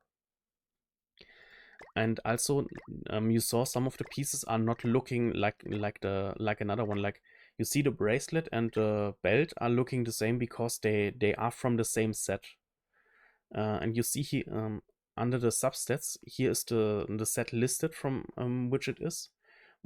And what this means is when you have 4 pieces of this set equipped, your character gets additionally plus 20% HP. In my case, I have 4 HP pieces on Dancel, so he's getting more HP out of it, while already having HP substats. Okay, I still would have the Behemoths, not the Behemoths, the Origins, Bobby. Are you ready for them later, or should I text you, or should I just rate them with randos?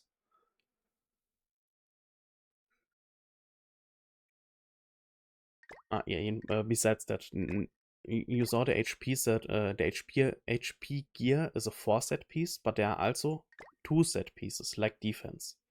So in most cases, you're running a 1 4-piece set and 1 2-piece set on a character to get at least more stats. For the beginning, you can just run the sets on a character to get more stats, but when you meet enemies or story stages where you're still you're missing defense or HP, or the enemy is too strong, or you're not hitting too hard, then you have also to start at some point to push your equipment. And yeah. Besides that, you want at least a few finished gear sets for your characters, because you can always move them around to a different character with just one button press. Because each character has something called uniques, like a special ability they bring to the table for the team or for themselves. Some of them even bring an ability while being on the 4th slot in your team, like on the bench, and not being active. Like you see Dancel here. The blue icon and the all icon mean that his ability is even active when he's in the 4th slot and not actively fighting, and you can use it in all types of content. So basically, he increases the recovery rate of at the start of the ally's turn, which is not that strong, but it's his passive. I mean, beggars can't be choosers. Yeah. To unlock this, you have to reach a combat class of 16,000 or higher for a character. And to raise your combat class, you basically have to level your character, to awaken your character, which means unlocking the yellow stars. And when you hit 6 yellow stars, then you can start unlocking purple stars for more stats, or gearing them. When you give a character equipment, this actually increases his combat class. So even without having much stars, when you have good gear, you can already unlock the unique of a character. Because what I mean with unlock is not just that you have to have the combat class. The game wants you to have this combat class because you have to make a trial battle with this character to unlock the passive. Like to unlock this one, the game basically lets you play with your Dancel against a few mobs. And when you beat the mobs, then there's always a little bit of story connected to this. But when you beat the mobs, then you finally unlock the unique, and then you can do whatever you want with it. Yeah. That's it so far. Besides that, don't try to invest in too many characters at the same time.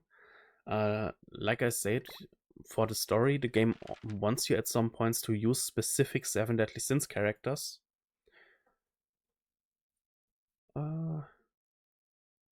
Aloha, Necro. Necro.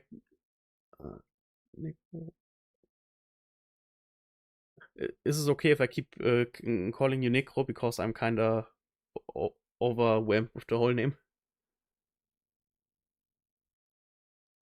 Ah, nice. So many new and returning players today here. Depends. When did you leave or when did you quit or leave the game? Like, did you just left a few months ago? Did you make a break for a whole year? And then you did not miss that much. We have the Demon King content, but I think the Demon King was already there when Demon Melee dropped. We got I think 2 new UR units. We got last update before the collab Chaos Arthur, or the second last update. And after Chaos Arthur, we got UR Wandering Night Gopher. Besides that, the last 3 weeks we had actually a collab with the Shield Hero characters. Like I should just go to the collab. Peak. Not uniques. Character. Collab. um.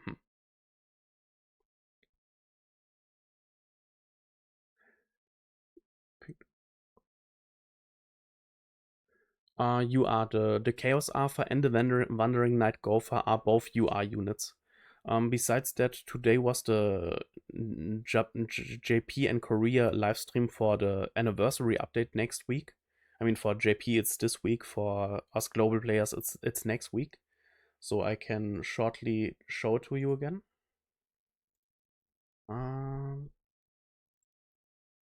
Basically, what we get next week is this banner, and yeah, it's already loaded. It was a voting banner. Yeah, they did not change anything about the UR cost, but the anniversary event will give tons of SSR pendants and UR pendants, so we can at least work a little bit around them. But yeah, we had the last week voting for this banner, so basically the 5 most popular festivals got voted, and the most, I think 18 or 19 SSRs got voted. They removed all the the part 1 crap and stuff. So like we had really just good season, not good, but we had seasonal characters to vote for. We had good Ragnarok units. We had like literally newer units like Crazy Roxy and stuff. And yeah, the new festival will be Indomitable Spirit Escanor. Like this will basically be the peak Escanor, like short before after he dies. Short before after he dies. Short before he dies. Yeah, he will be green like most UI units. He is having a normal element, not light dark. Yeah, I also did not expect. I mean, I expected a new Escanor, but not for this anniversary and not after Ultimate Escanor, because we basically already have a like literally Ultimate Escanor. Because he is a different Escanor, he will need different cosmetics. He is not sharing the same cosmetics with this Escanor, because his character art is also different. Like in his character art, you see him with his small form. This will be a little bit more tough to do. Give me a second. Can I just move this? Yes. And I can move this perfectly. So, what we have is Eternal Sun, Escanor the Indomitable. He has implemented Grace, like he has Miles Grace, but not an offensive Mile. So basically, when you equip this Escanor as an associate to someone, he increases the how's it called? He can basically also give the equipped character his Grace. His Grace is basically a HP and crit defense increase, which is for tanky units more interesting. His passive, the Lone Sun. At the start of the battle, he applies Burning Sun, which is a gray buff on himself for 1 turn. And he can basically, this gray buff makes that he can, and that's kind of a weird Google translation here, but basically it says he cannot take more than 50% HP damage from a hit, basically like the Demon King. And now I'm just explaining Graces because we have a few other newer players in the stream. Besides that, yeah. Like Demon King, he can in the first turn not get hit with more than 50% of HP with 1 attack skill. So you have at least hit him 3 times and that's it. When the unit dies, applies Burning Sun to all allies. This is basically his own gray buff again. So when someone tries to rush Escanor, he applies the same gray buff to his allies, which makes them not take more than 50% of max HP damage. So this is a nice backup for someone with Tamil on him. And you cannot play, of course, Tamil on Escanor because Escanor already has a Grace. For the newer players here, you will not have yet any Grace characters, I think, but you cannot play another Grace on a Grace character on a character who has already a Grace. For every specific ally in the battlefield, increases the unit's all stats by 5%. For every dead specific ally, increase.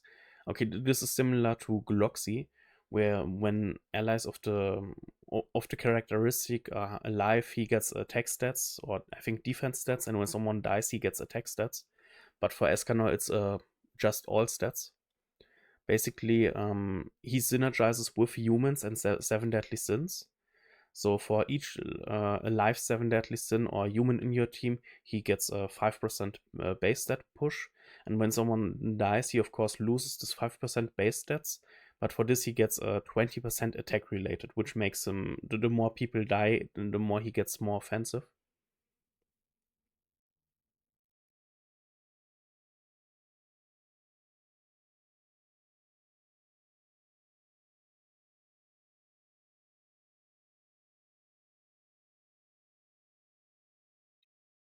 Give me a second.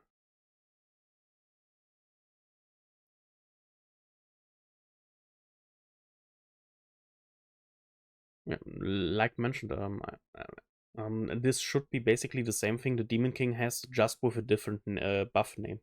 Like the Demon King can apply Infect, but it's not named Infect. But yeah, Burning Sun, when using single target skill, additional damage based from 30% of the enemy increased HP. Yeah, this is basically similar to Roxy of Madness, her extra damage on single target skills. This could be actually interesting playing this Escanor together with Roxy.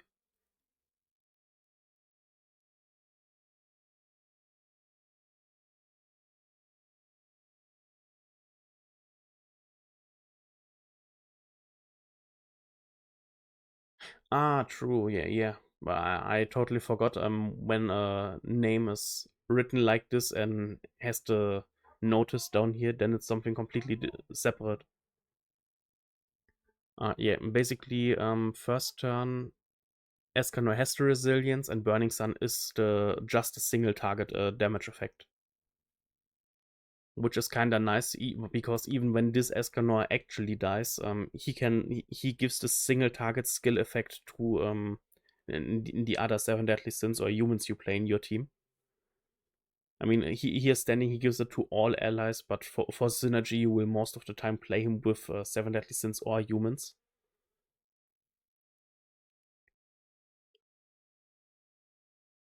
Yeah, true. Thank you for making it clear. I kinda misread it in that one. Yeah, the specific allies are, yeah, human 7 Deadly Sins. His first skill is Bright Rush, inflicts punishment damage by 150% of attack to a single enemy. I guess this is the boss skill. Yeah, I guess that this is just a boss skill because the live stream just happened like a few hours ago, and we did not really see the multipliers of the other skills right now. Punishment is 2 times crit chance for 1% of decreased HP and remaining HP of the unit, increases damage by 1.2. Additional 50% damage of dealt damage to the end.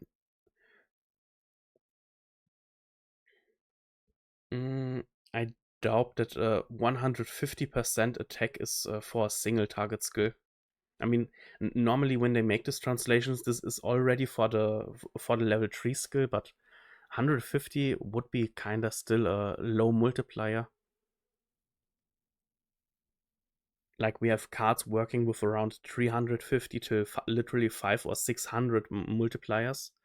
So this would be kinda weird wording.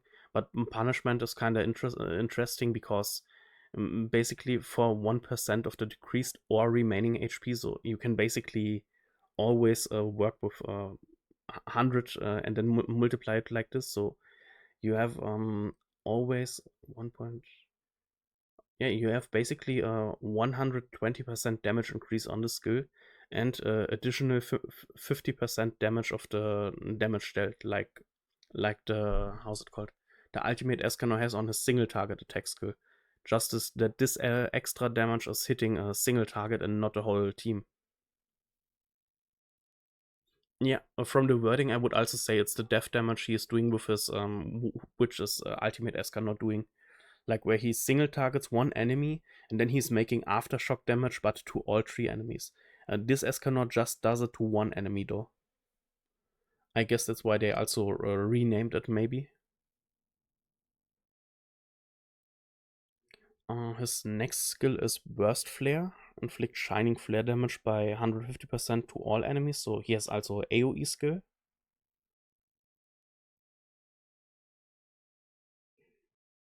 I would assume that the Burning Sun is also aftershock damage, which makes his punishment kinda really strong. Like, you have a strong single target with like high crit chance and 120% damage increase. Then you have aftershock from your punishment skill, and then you have aftershock because you have Burning Sun and it was a single target skill.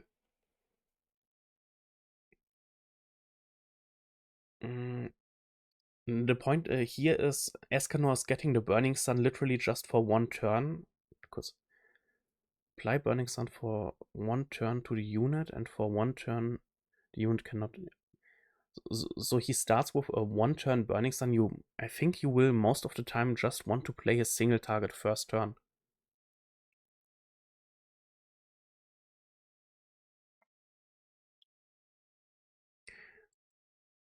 Yes and no.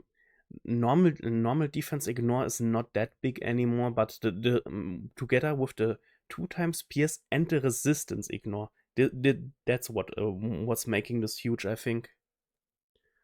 But then again, 150% for AoE skill, I think this is just the bronze skills we saw in the live stream.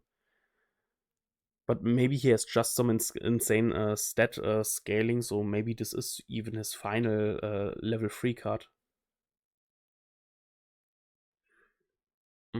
So we have, give me a second, we have this one. Wait.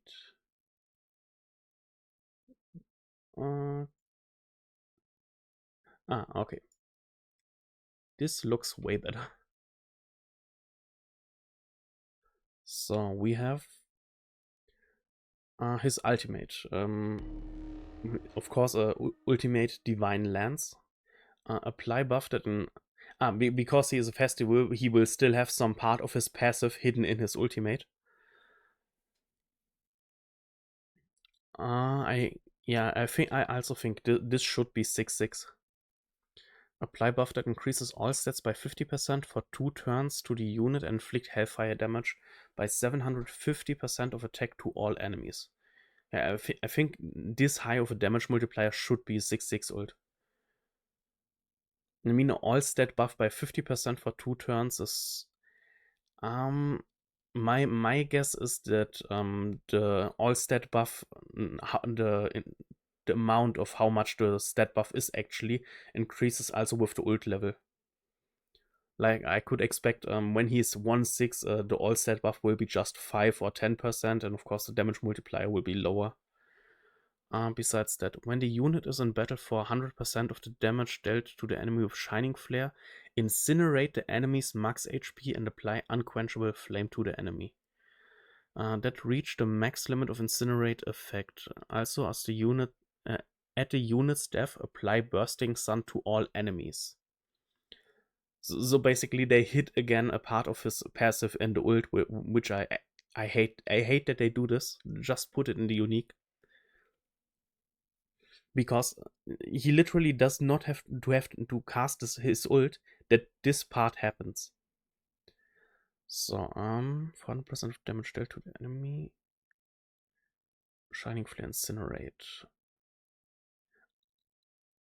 Shining Flare was, I think, his AoE.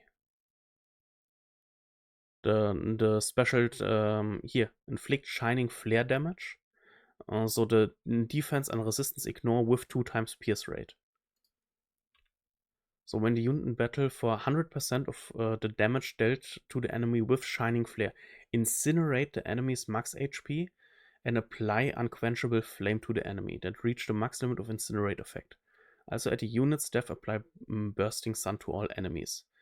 So the Hellfire effect of his ult is, of course, ignoring more defense-related stats. That is huge.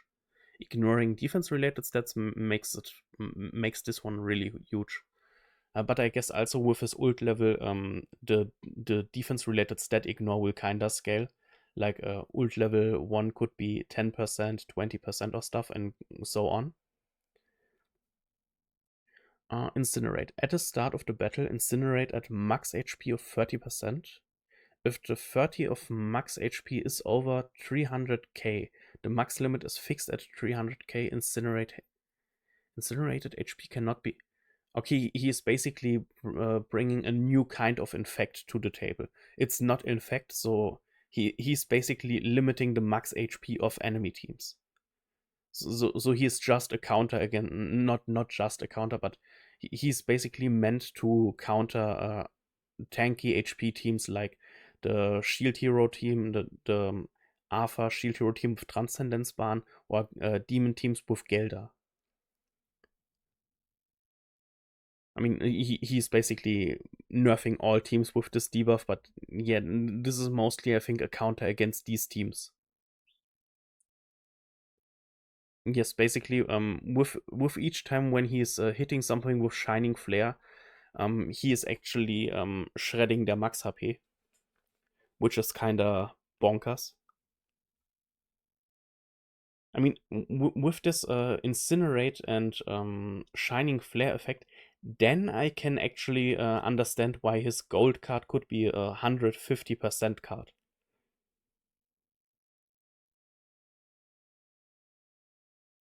Max limit is fixed at 300. Quenchable Flame, Unquenchable Flame. Plus 50% damage taken from skills with Shining Flare.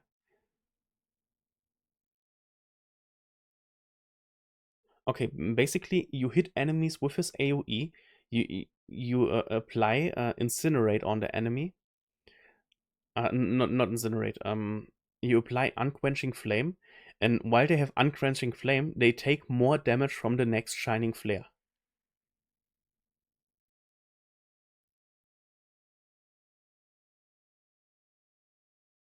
Yes, that's how I also understood it, Necro.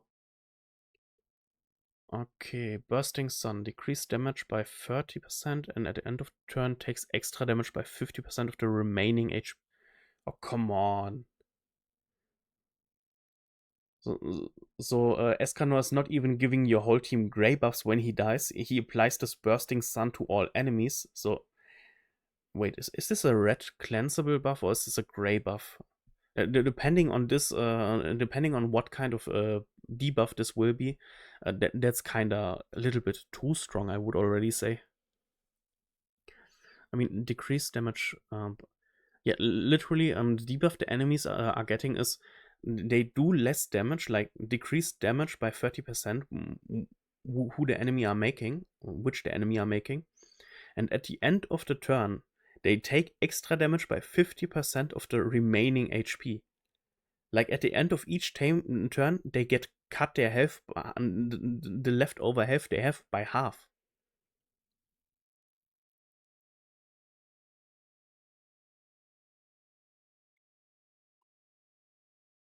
Yeah, I guess so. Together with Chaos Alpha and now Fumi or Chaos Alpha and Transcendenzbahn, this could be really annoying to play against. I mean, this could be also really annoying against the new, how's it called? The new Wanderer Gopher and the Demon King melee. Yeah, what a time to come back to the game. I mean, I'm already happy that I'm playing, so I will at least get one guaranteed Escanor. When I had to return now and build all the units for PvP and try to get this Escanor. Oh my god! I mean, newer players have still have the how's it called, the advantage of getting tons of gems from just rushing the story. But returning players, oh, as long as you get your PvP gems, you don't have to sweat that hard into it. Give me a second, because I was earlier going through the patch notes, and they have like I mean, they give of course a ton of resources out again. Yeah, that's the Escanor again. Like the whole banner and stuff will happen for him. We will get the last main story chapter, so you can get 30 gems for finishing chapter 29 and 30 gems for finishing the main story finally. um, I mean, the 250 gems are already a lot. Besides that, you can still get over 4 weeks your PvP gems. And scrolling. The paid bundles, so many paid bundles. We will get 300 gems just by logging in.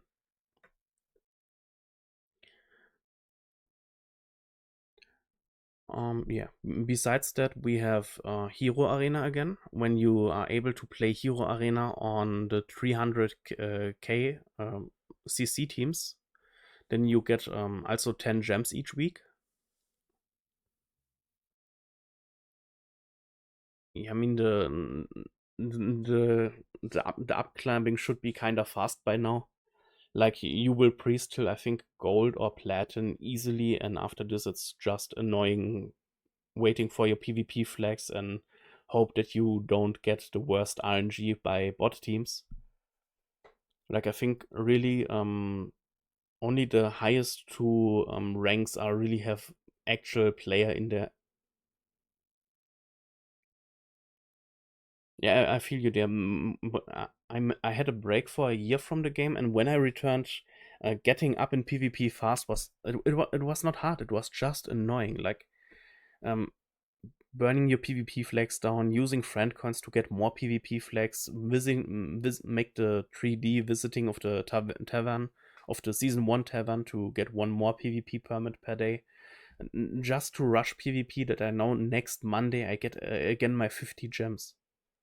But I mean, when you hit your 50 gems again, then you're safe. Like then you just go daily in there, forfeit, and enjoy your gem. Our first event boss will be the story Katesif. Yeah, you are pendants from the event shop, you are pendants from the logins, from the Hawk chest event. So pendants are right now like everywhere. You could also buy 2 from the Hero Arena. To be honest, I think I actually will do this. Like right now I have all LR units finished. The King Exchange event has its reset, so you can trade a lot of stuff again. And I think I skipped most of the event stuff right now. Basically, they're bringing the start dash back. Last week they removed it from global. I'm going soon to the Awakening material, but first the start dash.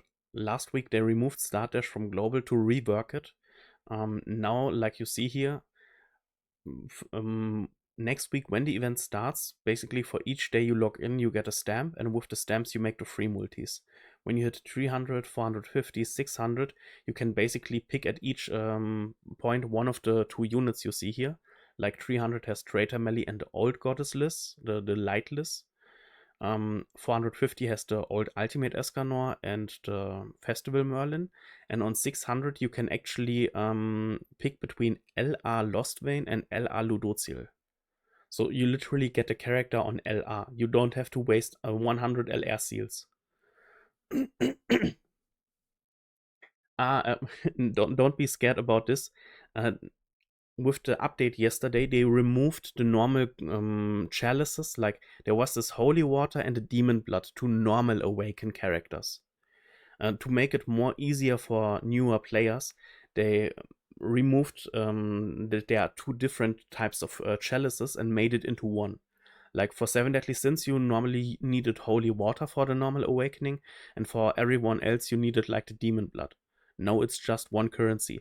And instead of farming all the different kinds of awakening materials, like the chessboard pieces, the knighthood order sigils, that you don't have to grind all the different items again, they made it also into just one currency that you just need a ton of them. And they did not really make it worse, because before you needed like, I think, 6 till 18 chalices in total of the different rarities, and 120 materials of these awakening sources, or how's it called, the blue orbs.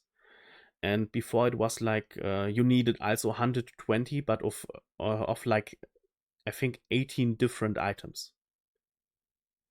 I mean, in total it was 120, but you needed from 18 items a different amount, which was kind of annoying and not that accessible for earlier or beginner players.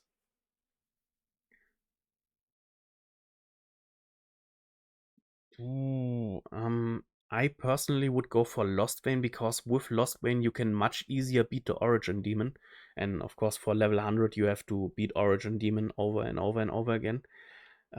When you have already one of them LR, of course you pick just the other one that you don't have to waste the LR seals. Besides that, I think I would still go with Lostvayne here. I mean, I have to go with Lostvayne because for some reasons, Lostvayne is one of my festivals with the lowest ult level. Like, I have Mael, Ultimate Escanor, and Transcendenzbahn on 6-6, but my Lostvayne is kinda 3-6 or 4-6, and he's the first festival. By now, I should already have finished him. He should be 6-6 by now.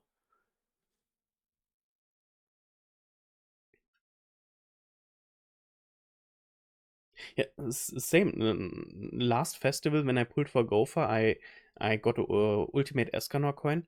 I was going to Escanor 6-6, and I was like, when did I pull ult 2-6 till 5-6? Like, when did it happen? When did this happen? Like,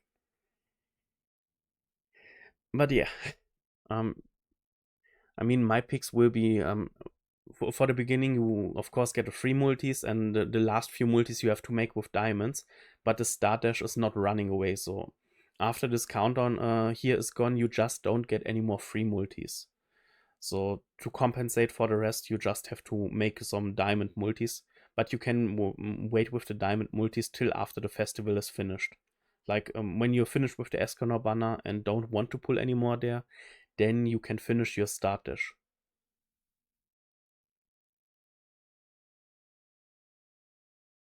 Besides that, this will be the free multi-pool in the start dash. Like you could pull level 90 Crazy Roxy, Tamiel, Halloween Gopher. That's actually a decent pool, because The last 4 are characters with a LR evolution. They are good Ragnarok units.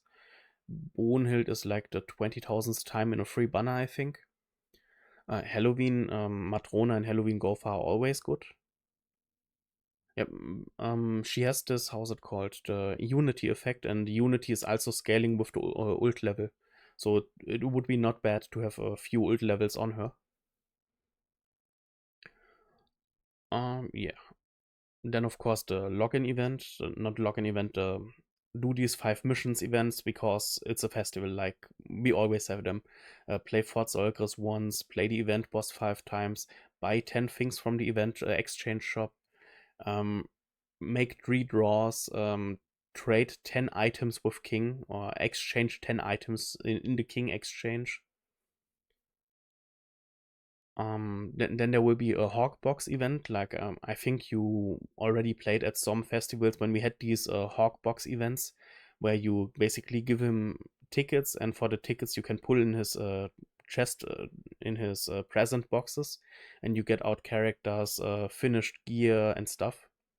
Yeah, Dropbox is nice. Here they are only showing the first half, but on the live stream they already showed what's in the second half. First half has Jormungand, Megelda, and the Red Spring list.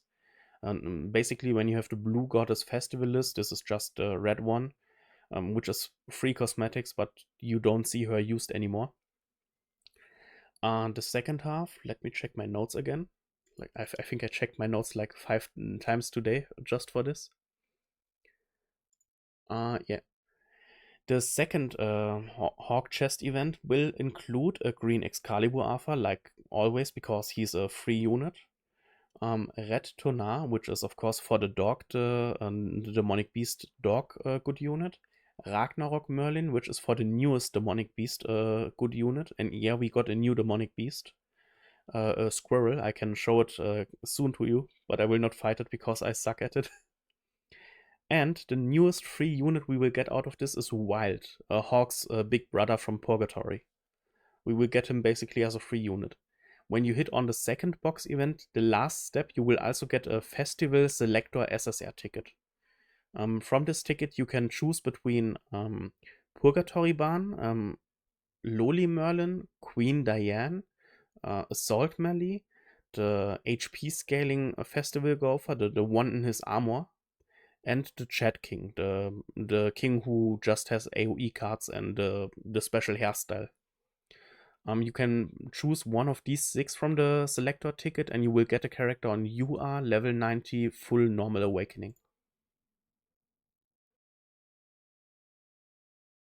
Yeah, I'm also happy about the wild unit.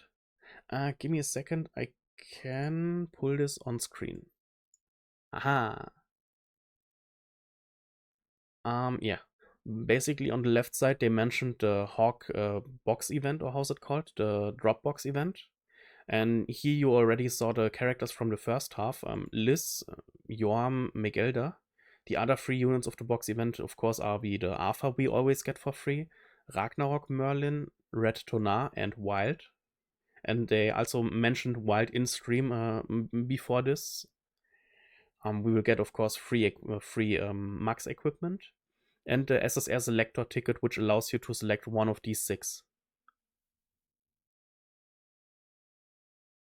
Yeah, to be honest, I'm not sure who to pick, because I think Barn is finished, King is finished, Loli Merlin I think is finished. Gopher actually needs it for the HP scaling, but I guess I will also go with Queen Diane. She is still good. There is a kinda better tanky version of her, Valentine's Queen Diane. But basically you can still play both together with Meliodas or in a giant team. Yeah, Mini Merlin I can only recommend for a Grey Demon, because girl is still one-shotting the dude like nothing. Besides that, yeah. Of course, you know the drill. Basically, playing dailies, playing events, logging in. You will get tons of the Hawk tickets. And here we already see again what's in what's the nice or good reward in each step. Like step 1 is Liz, step 4 is Yorm, step 7 is Megelda, step 10 is actually a free multi. You were able to play wild in the main story with a trial character, and now we will get wild for free. Well, next week, not next week, in 3 weeks, because this is the second half of the Hawk Box event. So basically, we will get a free wild in 3 weeks on global. So this will be global's first wild. You did not miss anything or something.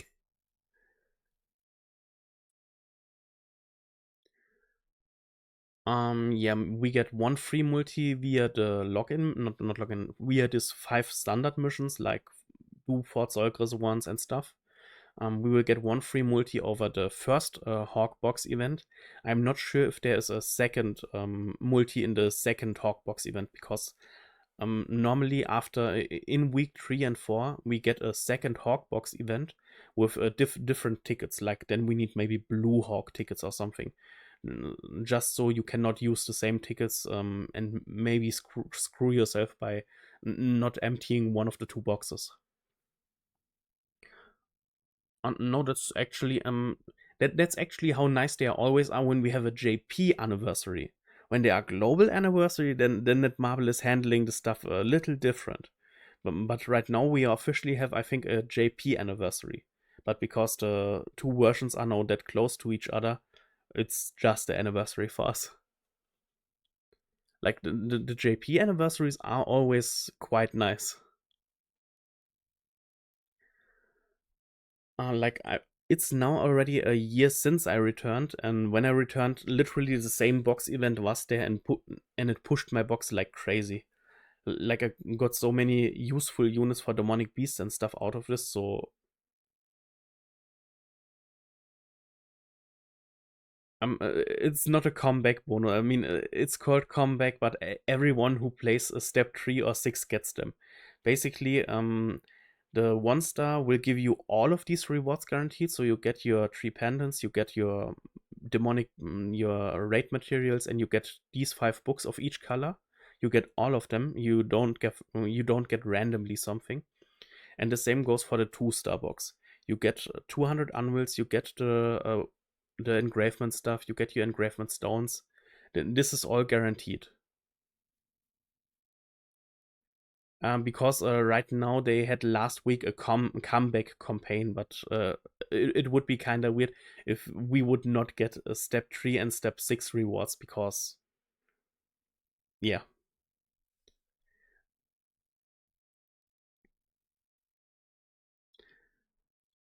These are the usual mentions, like all SSR characters you obtain will be pushed to UR. When you have the character on 60, he will automatically raise to 90. When you have him on 1 or 2 yellow stars, he will raise to 6 stars, stuff like this. I mean, we know the drill by now. And yeah, when you already have the character on UR level 90, you of course get still the platinum coin that you can push to ult level.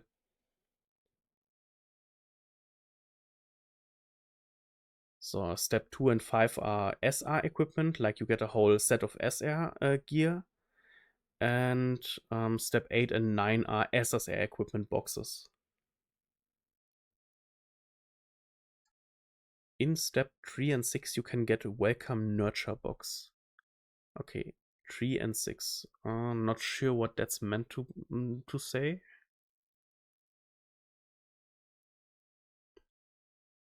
Yeah, the free jump for Yorm is kind of nice. I mean, mine is already finished because I farmed the deer with her, but for people who did not build her yet, then this is a nice push. Like, you literally just need 2 more limit breaks and she is done, and besides that, super awakening.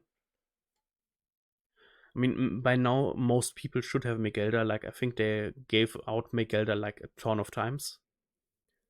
And I mean, not that many people will have this list, but this list is also not getting used anywhere, so it's a free box push. Oh, nice. I mean, free push, so GG for it. I mean, of course, first next week, but still GG. Yeah, we are getting a total of 2 free multis I saw from now. We are getting 300 gems, which is like 10 free multis again. So we have a total of 12 free multis. Of course, we have these push events like use points that red demons are dropping guaranteed 2 or 3 extra mats per drop. The usual stuff, of course. We have a bingo event. You know the drill for bingo. Play free stage, play event stage and stuff. Ah, nice. Ah, okay, yeah. Losing the data is not so nice. It's also kind of sad that you returned now because, like I mentioned, like 3 weeks ago, we had the Shield Hero collab, and right now for PvP, the unknown meta is using Fitoria and Tyrmach.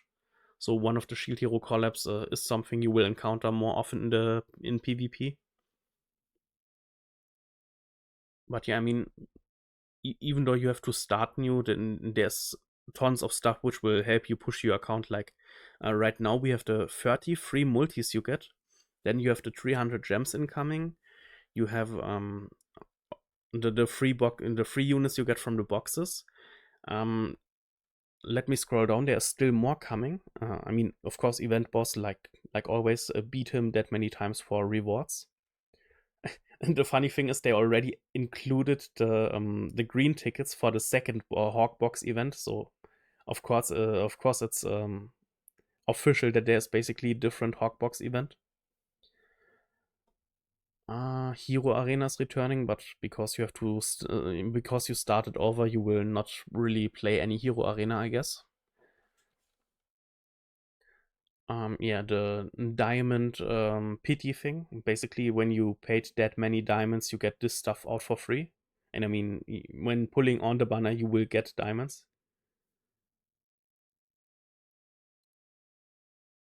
Oh, 9.6 million. That hurts. Oh. Ah, nice. Okay, when you already have LR Ludo, then on the start dash, you can easily go for Lost Vein because it's free. It's literally free. When you already have one LR unit, that's actually nice. Yeah, King Exchange event. Um, not sure if you played the Demon King content, but basically this is stuff you drop from the Demon King because a player complained too much about getting a drop of one kind. We now get the option to switch basically. Um, yeah, okay.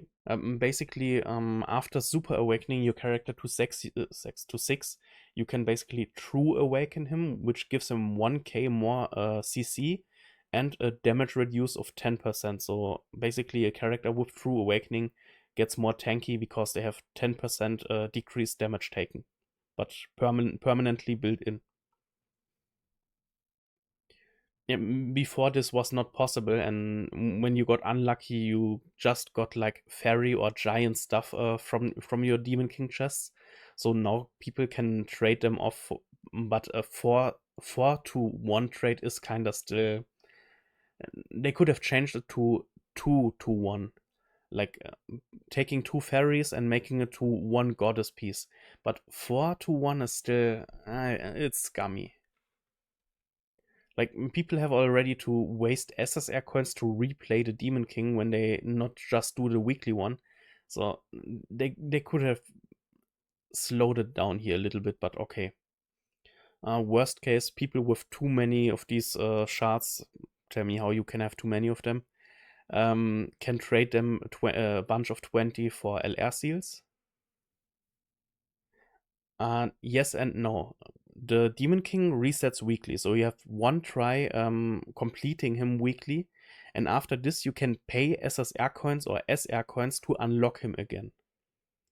Like I think it's 1 SSR coin, or I think 9 or 10 SR coins. Basically, something that equals the amount of SSR coins. But basically, each week you can beat the Demon King once for free. And to beat him, you already need you need ultra specific teams, so it's kind of scummy. But yeah, like making it a 4-1 trade is, yeah. I mean, whales and pay to win player who have like tons of coins and don't need them for the coin shop or stuff can just go wild and spam the Demon King over and over and over again, and then just trade these shards for LR seals. But also, whales don't need LR seals anymore. They most of the time cleared all the hero arena when it was there, the labyrinth and stuff. They have right now all the characters on LR. Yeah, most of the sales have a cap. Like, you can make a total of 30 SR pendants into 10 SA coins. Like, you can do it this one trade 10 times. You can trade 40 Hammer of Weisel into 20 engravement stones, and yeah, so on and so on. The trade for the 20 memory crystals into a LR seal is kept by 30. You can make this trade also just 100 times. Yeah, sales has a cap. I also found this out when I returned from after a 1 year break. Then again, here are the usual buff events like increased chance for super success, ultra success when you basically use XP potions. When you disassemble stuff by Diana and like equipment, you will get more stuff out of it. And you get double the amount of skip tickets when you do your daily patrols.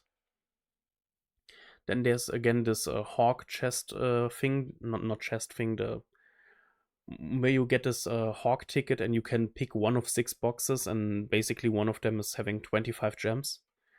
Free to play, we will always get 3 tickets, and the other 3 you can buy for real money. Like he is already listed.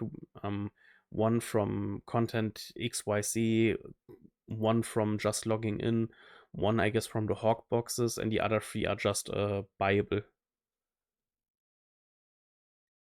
Okay, see you soon, or yeah, till you return. So, I use this pause to drink something.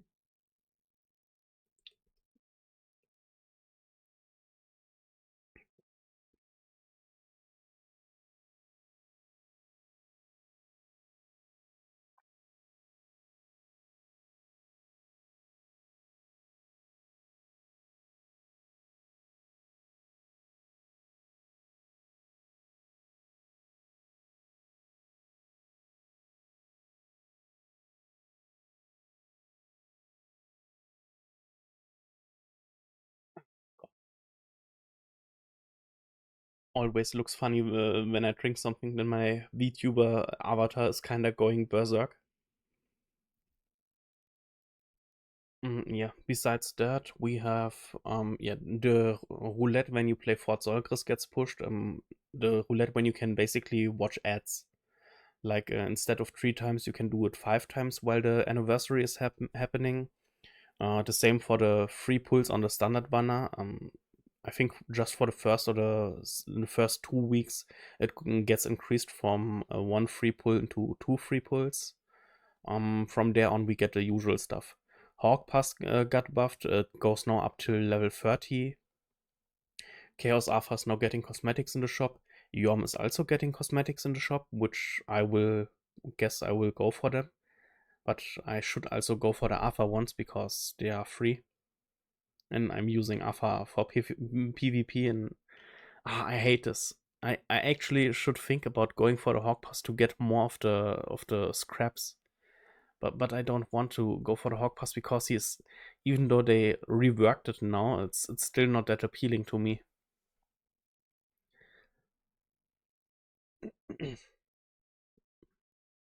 But yeah. The Oslo stickers are coming back. They also added now pendants into the Hawk shop. So actually, when people don't want to go or don't need to go for cosmetics right now, they can just go for pendants they miss.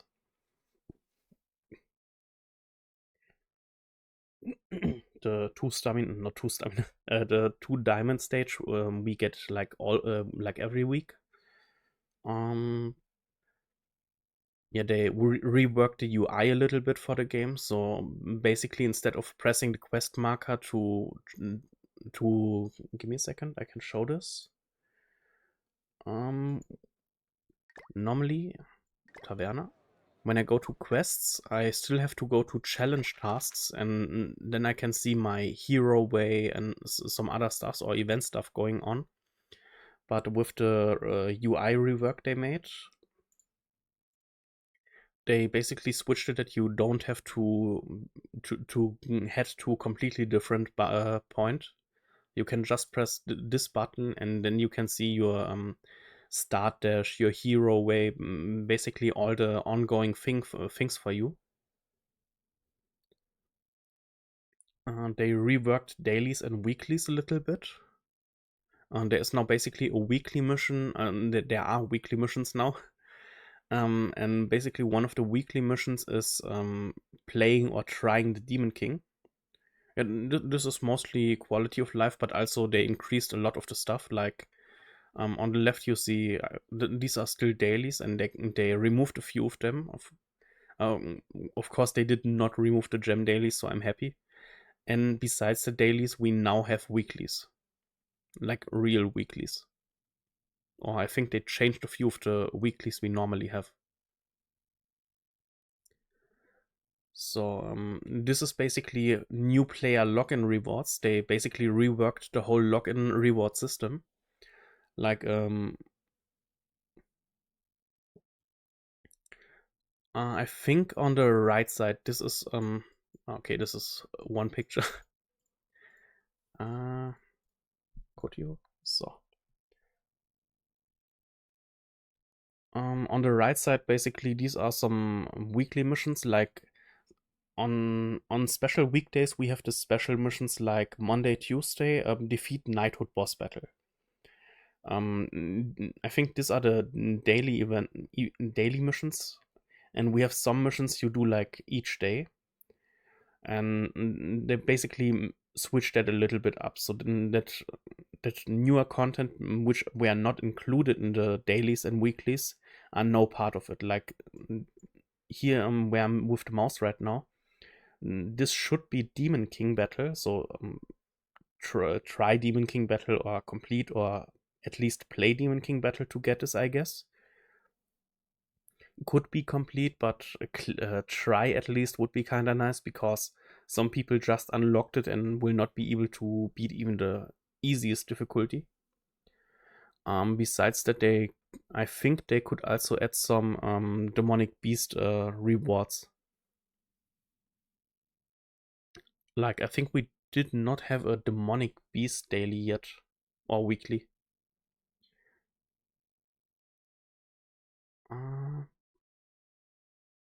Yeah. I mean, we will get okay, sorry. Basically, what I see here in the weeklies is actually SSR pendants, like two, 4 SA coins, a few cosmetic items, 4 gems in total. I mean, for weeklies, that's okay. Wait, 6 SA coins in total. A gear ticket that you can make a 3-star or better SSR piece. A few cosmetic push items, anvils, actually 5 hammer of Weisel. A little bit of XP potions and a little bit of gold. And 10 skip tickets. Yeah, they reworked the beginner's login. Basically, when you started as a new player, you got this awesome login rewards. Like on day 1, you get a SSR ticket. On day 7, you get one. And now they reworked it that you get on day 1 2 SSR tickets, and on day 7 you get 20 gems. And basically, it was normally made that on your last week of the month, or basically your 28 login, you would get Red Gopher, like the coin shop Gopher. But they reworked this. They removed Red Gopher, and instead you're getting a UR level 90 a traitor melee. Yeah, beginners get now for basically playing for 4 weeks traitor melee. Then for the, how's it called, the returning player login bonus, they also reworked this. Also here they increase the SSR pendants you get more SA coins when you're a returning player, you get more gems. Also they removed Red Gopher for 20 gems from what I see here. Or never mind, they basically removed Red Gopher for SSR Festival Selector ticket. Yes, he and Deriari today got their Holy Relics announced. Basically, Traitor Melly's Holy Relic, when you use single target attack skills, you increase his attack related stats by 5%, up to 25%. And when you use that's something that's still kinda lost in translation, I think. When you use a regular skill, he removes a debuff from your allies. So I'm not sure if they wanted to translate this into AoE or if they literally mean a regular skill. Because when you use a single target, it would be kind of broken when he cleanses a debuff.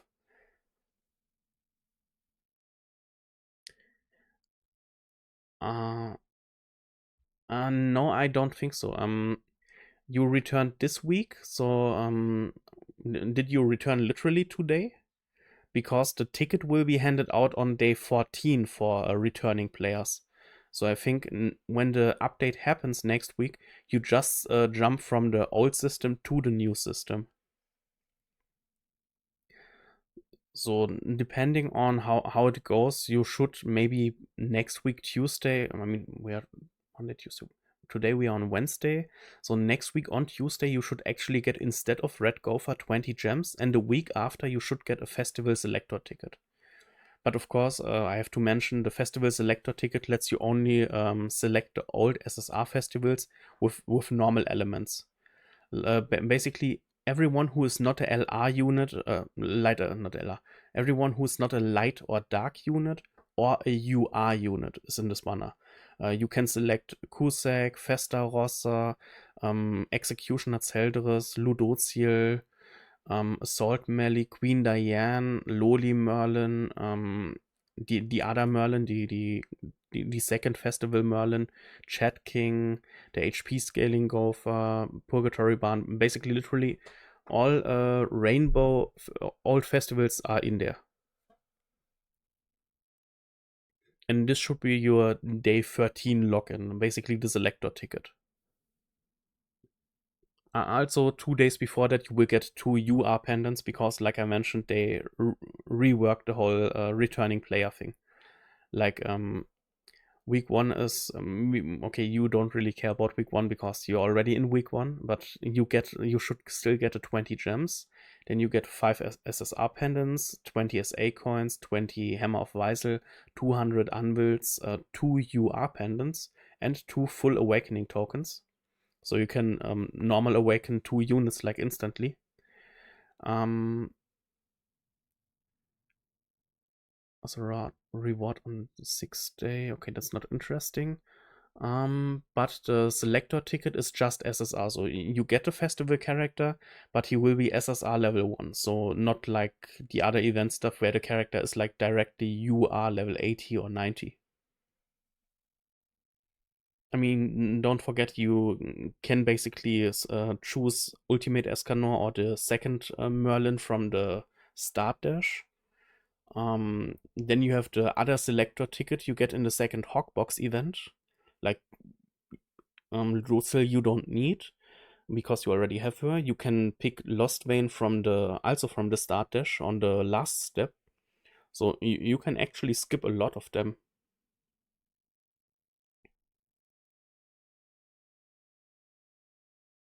Yeah, I can also only recommend going on the start dash for the Merlin because with her Holy Relic later on your account, she is still an awesome bench unit for the 7 Deadly Sins. Also, they reworked the UI a little bit. Basically, when you press the shop button down in your bar, you had this all the event tabs were like listed like from top to bottom. Now they are basically listed from left to right when you go there, which is kind of weird because I'm right now not sure how to tap out of this. They also added UR coins to the coin shop because for now we had when you had from your UR characters ult dupes, you could not use them because there was no section for this in the coin shop. Now they added now next week for us, they add basically a UR section, which kinda sucks balls from what I see. Basically, you can trade one UR coin for 3 LR seals, which is no, don't do this. And the other one is one UR coin for 20 of the Demon King boxes. And I think you get like 2 or 3 memory crystals out of one Demon King box. So this is like when it's, I think it's 3, then you should get. Ooh, I mean, when you use one coin, it's either 40 or 60 memory crystals, but then again, it's split up to all the 6 races. They added the green pizza pieces to the SR coin shop, and yeah, they also added a button that you can basically skip the wild animation in the Demon King battle. Yeah. Also, in case of first time buyer bonus, like there's this first purchase bonus. When you the first time buy something from the diamond shop, you normally would have gotten one SSR ticket, and from what I see here, they kinda reworked it that you get 5 SSR tickets now, which is when you take what trash is still in the SSR pool, it's not really worth. I mean, when you plan to buy stuff, then it's free, like free SSR coins or characters for your box, so take it. Besides that, just some bug fixes, and that's it.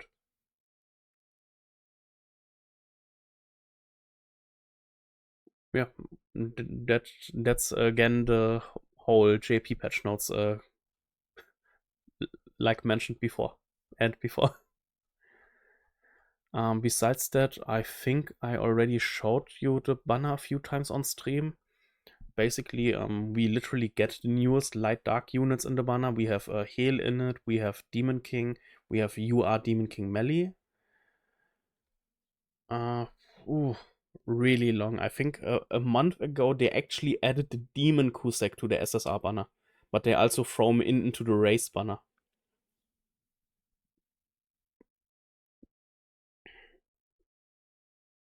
Mm, yeah, we have the new UR Escanor, UR Melee, which is for newer players. It's an awesome unit. For people who already have him, it's ult levels, which is for PvP still nice. The good light list. I mean, there are 2 light goddess lists, but this is the newer one, so the good one. Demon King is in the banner, Hale is in the banner, Mael is in the banner. He's still kinda mandatory for goddess teams. Transcendenzbahn is for Chaos Alpha, Naofumi for basically each human team still MVP.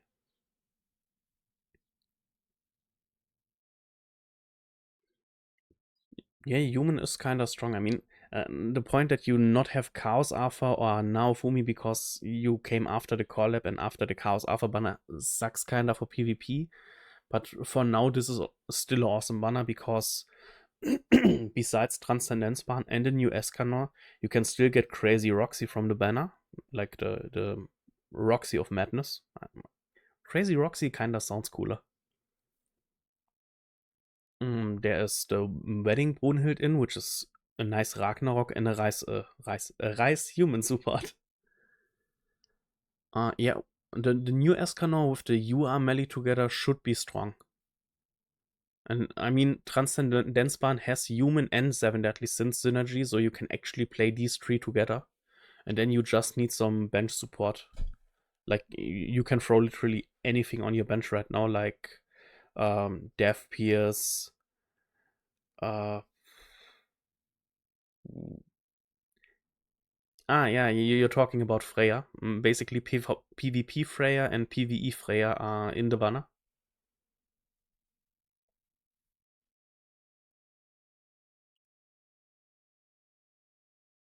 Mm, what's there more to go? I mean, when you need a gold or Fort Solgris AOE farming team, I can recommend Tyr. I mean, Tyr and Jelly King are in there, and Weak Point AOE farming is like for right now the fastest farming team you can build. Sadly, this red goddess list here is the free goddess list you get from the Hawk event, so it's kinda sad that people voted for her. Tristan also did not have to be in the banner, to be honest. Yeah. Green Elatte did not get into the banner, which is kinda unfortunate. All good. I mean, in the start dash, you have a high chance to get them because all the demonic beast units are in there. The Red Freya and her brother Red Frey is in there. Then Freya and Tyr and Frey isn't actually in the banner. Okay, but yeah, Freya and Tyr are in there. So and Brunhild. No, none of the Freyas has LR right now. Also Frey does not have a LR. Okay. When you have already both of them, then easy. I mean, you can wait leveling them because you could still get dupes from the start dash, and in the start dash you get them on level 80 or 90, I think. No, the LR list is they mistook her for the New Year's list, but sadly this is a goddess list and not a New Year's list. But the New Year's list is actually in the start dash. So when you get lucky, you can actually get New Year's list from there. Yeah, here's the start dash lineup again. The Danafor list for the Fort Solkris limited time dungeon. Tamil and Zariel, Red Excalibur Arthur, Green Brunhild, the Halloween Matrona and Halloween Gopher, Crazy Roxy, Megelda, Red Tonar, Red Frey. Okay, Freya is not in the banner, but Frey. Green Escanor because he has LR. New Year's List because she has LR. Gloxy because he has LR. And Blue Zeldris because he has LR right now. Yeah, then again, step 1 and not step 1.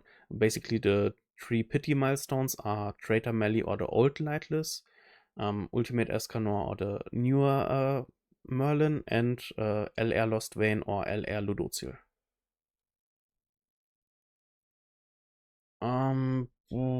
New ones to keep track.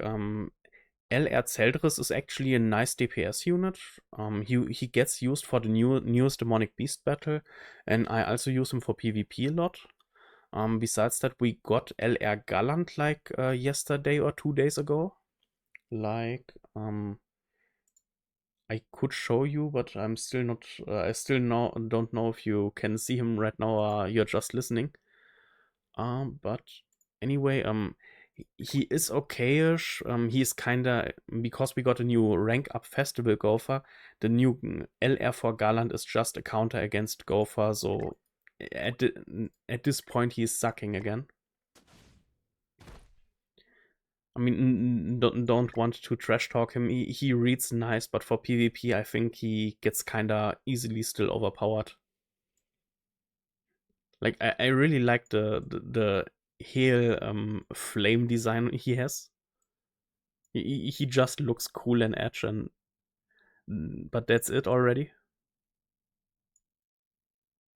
Of course he is now a better demon synergy unit, so you can play him in demon teams, but that's about it.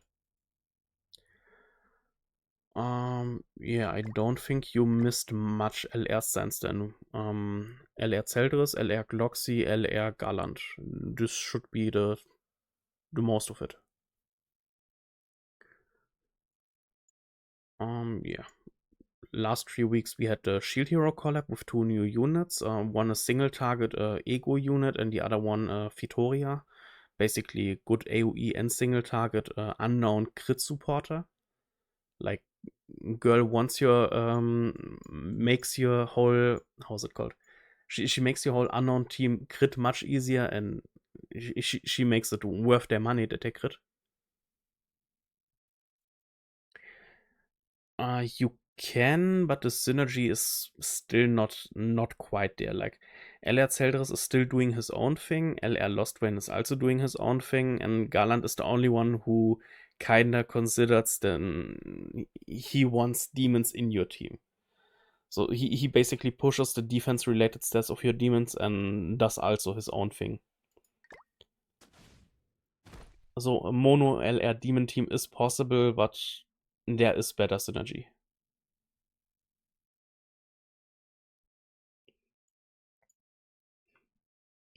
Yeah, besides that, all the UI units we have right now is Wandering Knight Gopher, Chaos Arthur, and Demon King Melly. And of course, next week the final Escanor. One other thing to mention, what the developers mentioned already is they plan for the second half of the anniversary actually to release the first character from Four Knights of the Apocalypse. So it could happen that we, I mean, like 2 weeks after the festival banner, there's normally some banner dropping. So it could be that we get Percival, we get Lancelot, or we get Adult Tristan, or we get Gawain, or Gawain, Gwen. Still, I'm still not sure how to call her. But yeah, 2 weeks after the festival start, there should be the first Four Knights of the Apocalypse character dropping.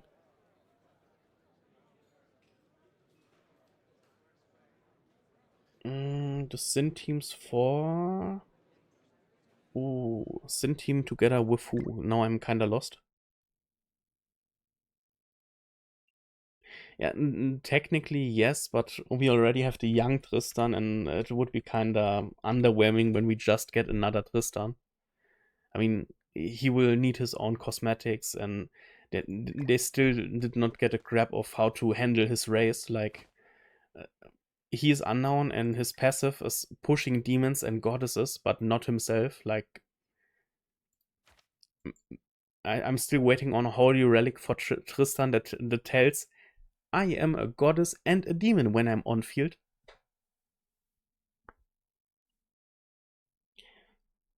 Oh, I don't think it will be a festival. This will be just a normal banner afterwards. So it could be someone who synergizes with Escanor, which does not really help my point. like, Tristan could be still a Seven Deadly Sins synergy character somehow. Gawain is unknown and kinda a human related character. Then we have Lancelot and Percival, which Lancelot should be fairy and human, and Percival, I'm still not sure what they make about Percival.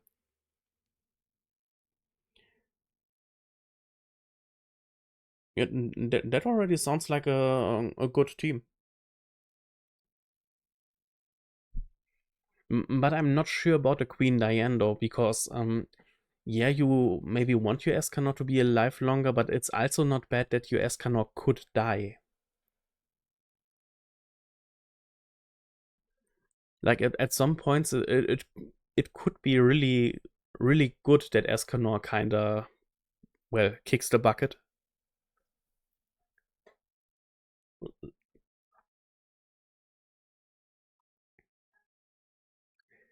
I literally talked about the Four Knights. I mean, Tristan is basically, you know, Tristan. It's Melly and Liz's son.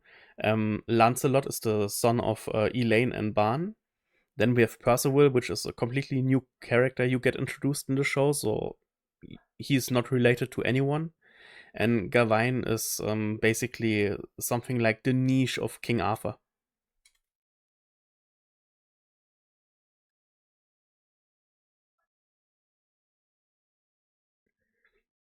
I mean, don't forget when Escanor dies, he gives also your team this gray buff that when they do single targets, they do extra damage, and Transcendence Ban has only single targets on his normal moves, so this could be actually nice.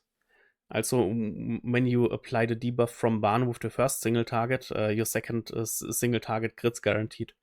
So there could be some nice damage numbers happening.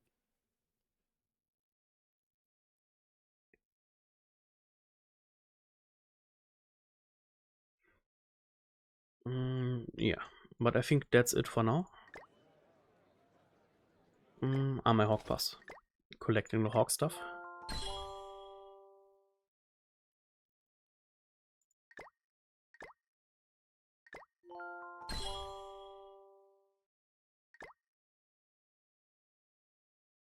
So...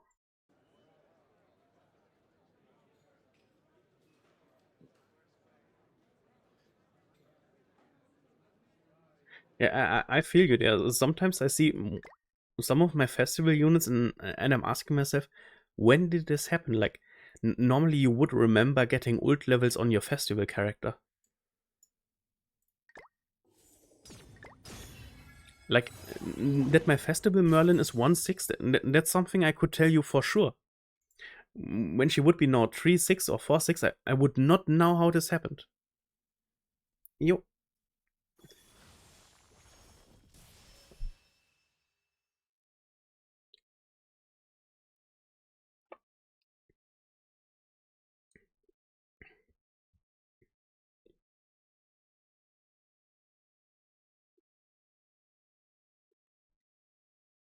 So, right now I could check out my Yorm. The Battle Pass has some free cosmetics for you. Okay, she actually misses cosmetic in every slot. I guess I could give you a new whip.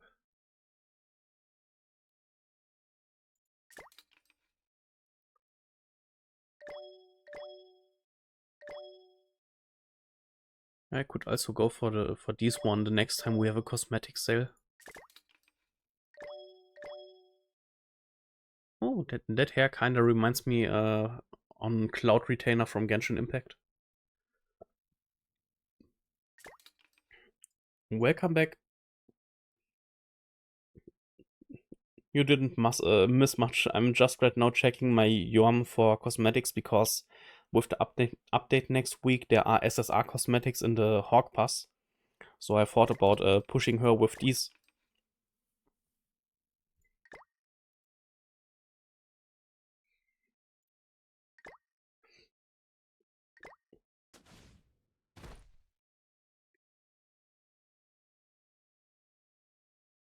Ooh, don't ask me.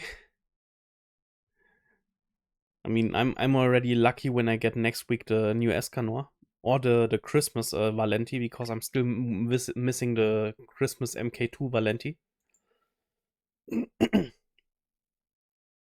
Like, what exactly am I missing?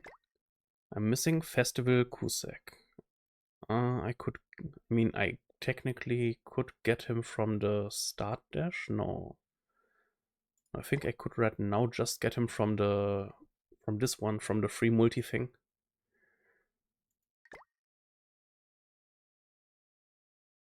I think you mentioned that you have DK Melee. I think you said you have him on ult 2.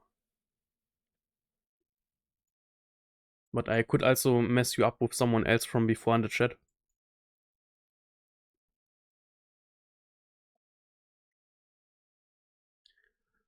So this is Beach Girl Summer Merlin, but she is not in the banner. This is this was the newest. We got a new Valenti for the newest Demonic Beast. This is the Christmas Valenti. Red Hawk and Oslo. I think they are featured in. Yeah, the new animation they have for getting the boosted festival character is awesome. I also hope they give Escanor a new animation. Like, I mean, we already have the ultimate Escanor, but imagine we get for the new Escanor also a new animation. The green Elatte, which is kinda not boosted right now. Halloween Shin, which I kinda dodge each Halloween. Actually, Halloween Shin and Halloween Slater. Halloween Slofer. Yeah, Halloween Shin and Halloween Slater are actually the units I want the most because I like Slater's Bloodborne outfit. And I used Shin a long time for farming, so I wanted to use his edgy Halloween outfit, but sadly, no, I'm not using Shin for farming anymore. This is the Valentine's Queen Diane I did not pull for. This is Nebula Zeldris, which is, I think, just a regular SSR, not even a festival. Demon Kusek. No. After Melee, there was no new animation. So when you pulled Chaos Alpha on the Chaos Alpha banner, you got the Melee animation. When you pulled a UR Gopher on the UR banner, you could get the Melee animation. So there is no new animation right now. Demon King Melee is still the newest. Yeah, I think Demon King Melee is basically the you get the featured banner unit animation for festivals.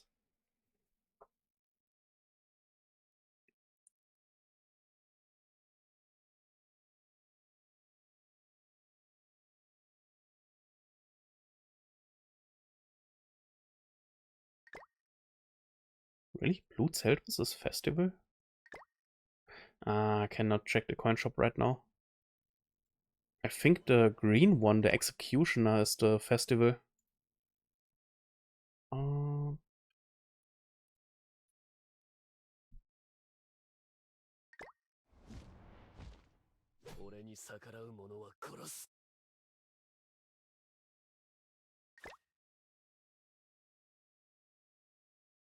Yeah, I think the Executioner was the festival, because I think I also never saw the Nebula Zeldris in some coin shops.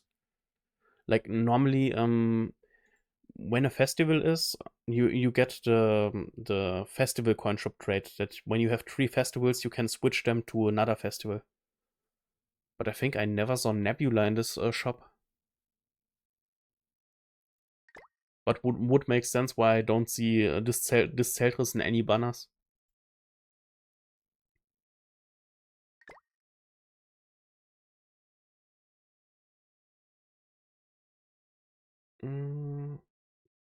Wait, I can check the browser again, because I think they also listed somewhere the coin shop lineup.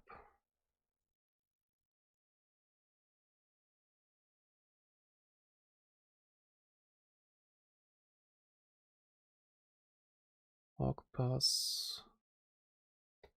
There it is. And these are the normal festivals, the not light or dark units.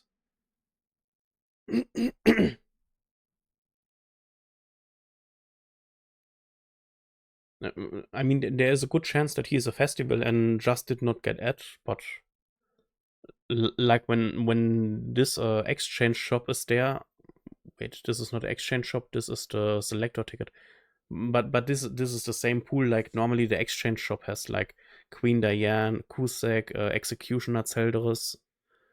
I mean, I'm not seeing a second Zeldris here.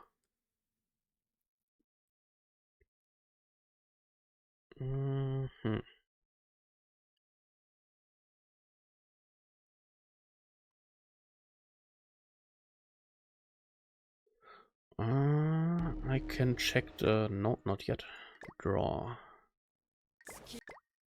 Race tickets. Human, Giant, Fairy, Demon. Should be... Elatte, Kusek, Tamil. This is normal blue one. This is... Okay, he's not in the race tickets. How's the free multis looking? Green Zeldris? He is not even in this pool. This is normal, the one with the LR.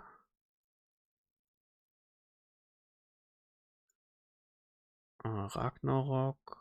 No. Oh. Where the hell? What happened to this Zeldris?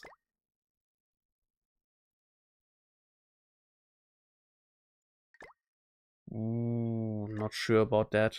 I mean, when they don't want character dupes, why do we have Loli Merlin and other green Merlin?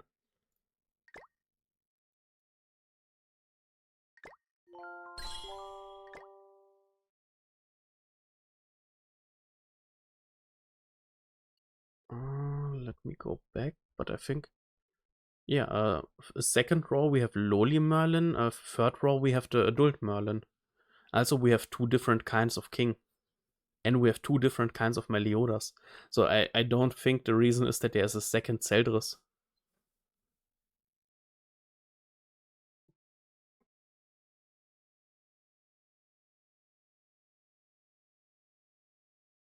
I'm right now really confused. What happened to Nebula Zeldris?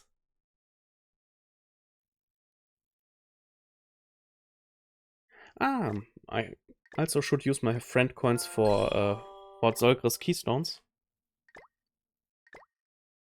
By the way, guys, don't forget collecting and sending your friend coins. I mean, would never happen to me.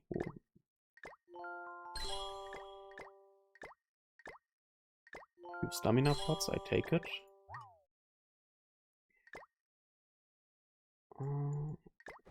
I think I even have enough to... Yeah, I just take one of these.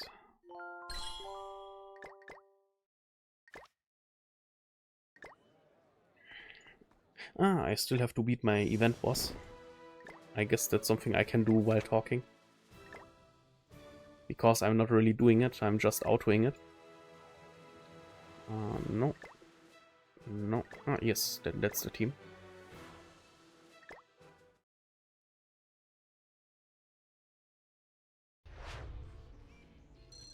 Demonic Beast Gloom.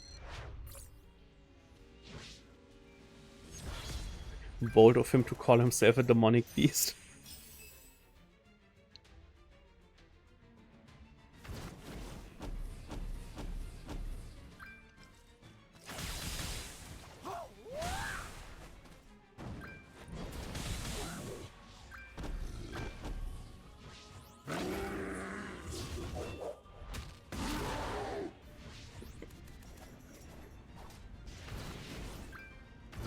That's so relaxing watching him die.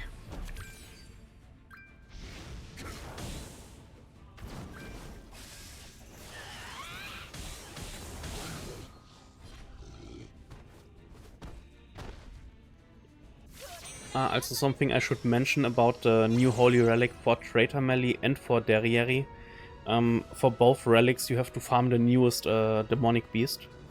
So you have to fight against the squirrel sitting in the World Tree.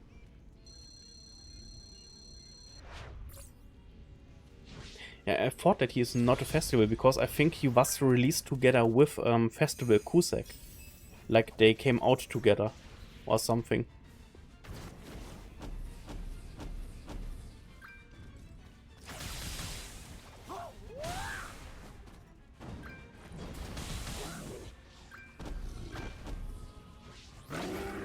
I mean, then it's weird that Netmarble kinda excluded him from like all the other thingies. Like he's not in the SSR tickets, he's not in the free banner right now. He's also not in the race tickets, so Nebula Zeldris when?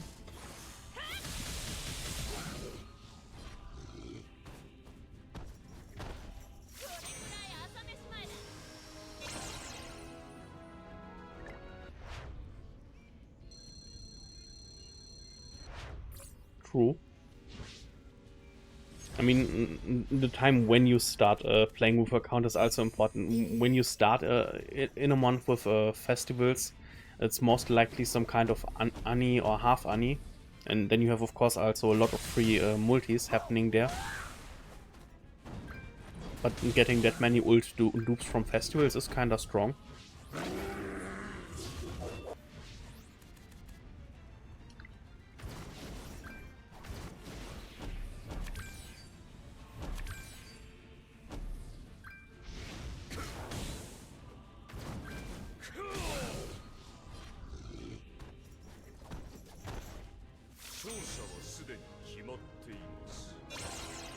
Two more to go, then the event boss for today is already butchered.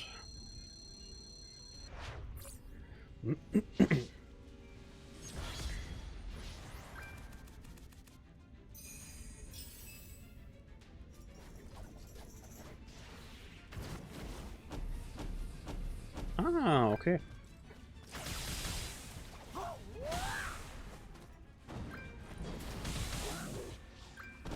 think the Queen list will be also featured in the new festival. So the winged Queen list, not the list without wings. And she kinda needs a lot of ult dupes, so I would like to get a few dupes of her.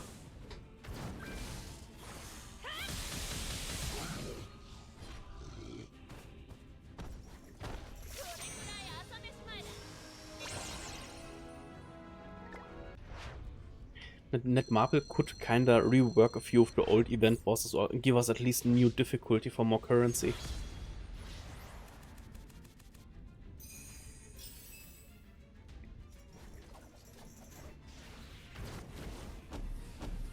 Yeah, still sorry about your data loss.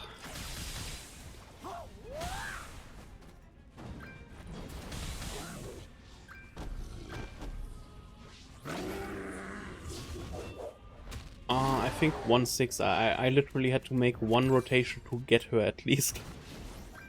I mean, for Hero Arena it's enough, but for her ult scaling and the extra effect over her ult, I would like to have her on a higher ult level.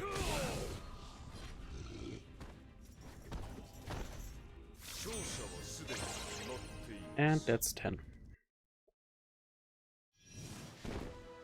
So, challenge clear. 1 SSR pendant and 5 SA coins.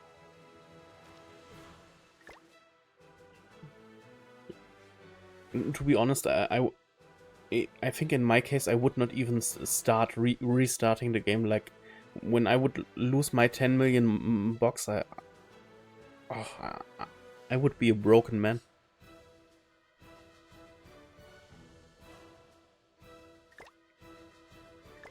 Unbuilds.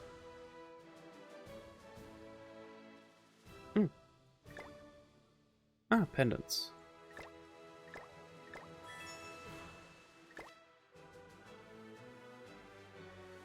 I guess I take the books.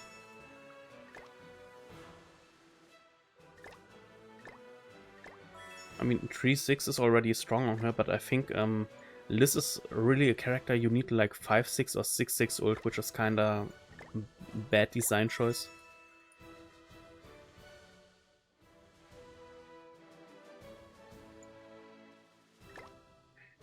Yeah, I'm like this too. Like, when I one multi away from finishing the rotation, I just finished the rotation. Like, at this point the multi is also not hurting me anymore. What do we have here? Actually, gear tickets.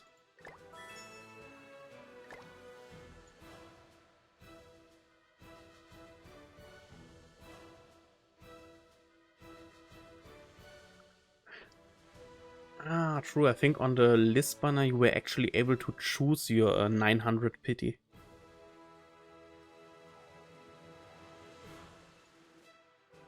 I think that's actually how I got my mile. Like, they released Mile, and then Netmarble was like, we don't put Mile in a banner for a year. 1 year later. By the way, on Pity 900 you can pick Mile.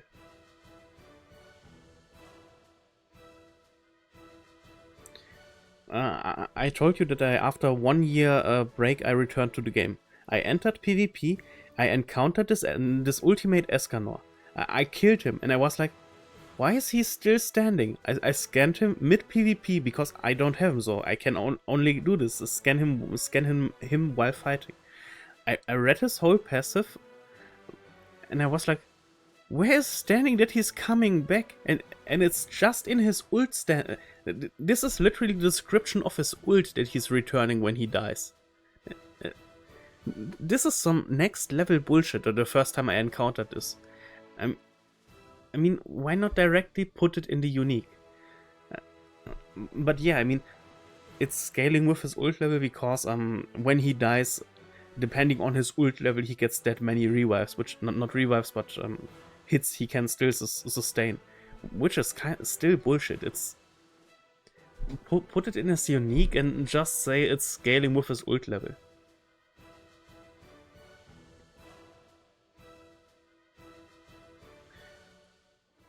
Origin. Actually, yes, I always need Origin. And I guess I take Belmoth. The Awaken Token. And ein Hammer auf Weisel.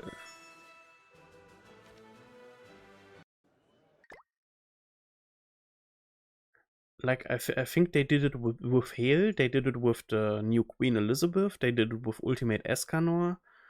Mael, do you have something like this? No, he has just Sunspot and explanation of Sunspot. I mean, of course, depending on his ult level, his Sunspot increases, but Sunspot is already part of his ult, so that's okay. With Ultimate Escanor, you don't have to ult to get a revive mechanic. That's like literally, his ult is just one line of text. Inflicts immolation damage equal to 750% of attack on all enemies. And then, when the hero dies, removes all effects, fully depletes the ult move go, and then applies 4 final flames. This has nothing to do in his ult.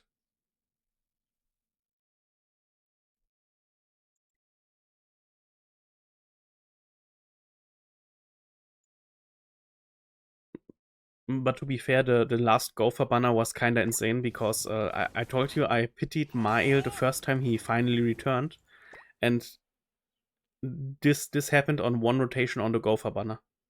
My Mael is literally finished.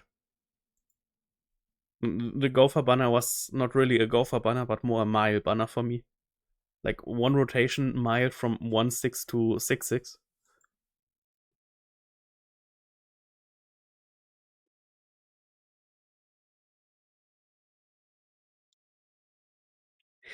Literally, like one line of ult and then like Romeo and Juliet in the park with for no reason.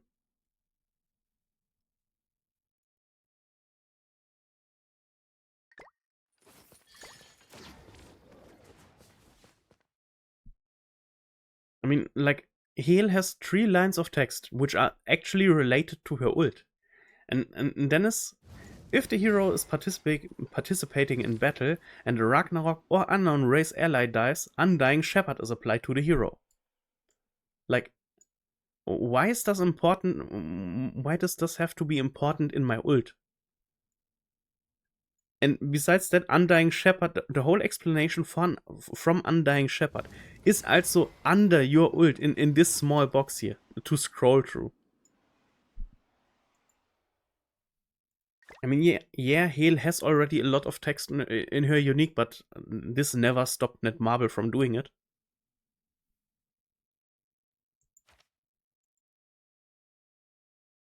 I mean, the sad part, they put it in the ult because it's scaling with the ult level, and that's kinda, yeah, well. I mean, I think.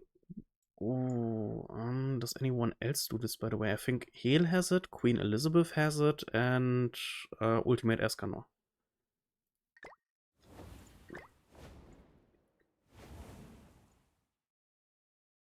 Like, you already have this part from Liz's ult, and then you go to, if the hero is participating in battle, and there are 2 or more allies surviving, like, there's already the next Romeo and Juliet starting.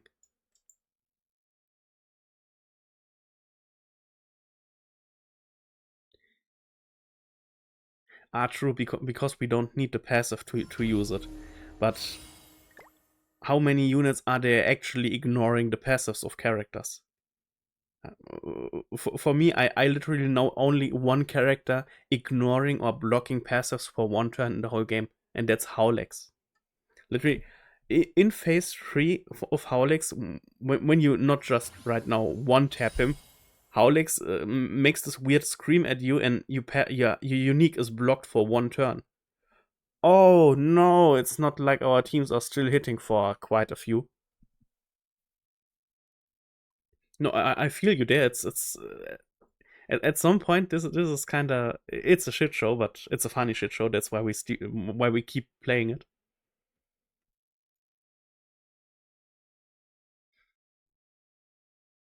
I mean, this will be most likely also the case with the scaling of Escanor's ult next week. Like, some of the things he does are, I think, not important for his ult. Like, I think the immolation effect, or what it was, this afterburn effect when he dies. Like, this literally has not to be in his ult, but it's, I guess the damage numbers are scaling with his ult level, so we will get to see it next week.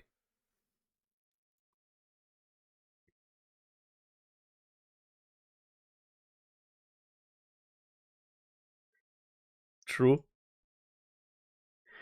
To be fair, when I autoplay, sometimes my team decides for interesting plays like um, go for rank up into, go for rank up into, another go for rank up. And I'm sitting there like, you know, the melee single target would have one-tapped him. But you do you. I'm watching anime. Like, sometimes it literally hurts to just watch 2 second screen, watching what the AI is playing together for. But that's just AI stuff. I mean, I'm using a AOE weak point farming team for Fort Zeukris. That's one turning everything, so I'm happy. But what they sometimes do in raids is, well. By the way, in the notes they had some nerfs for Origin Demon and Behemoth.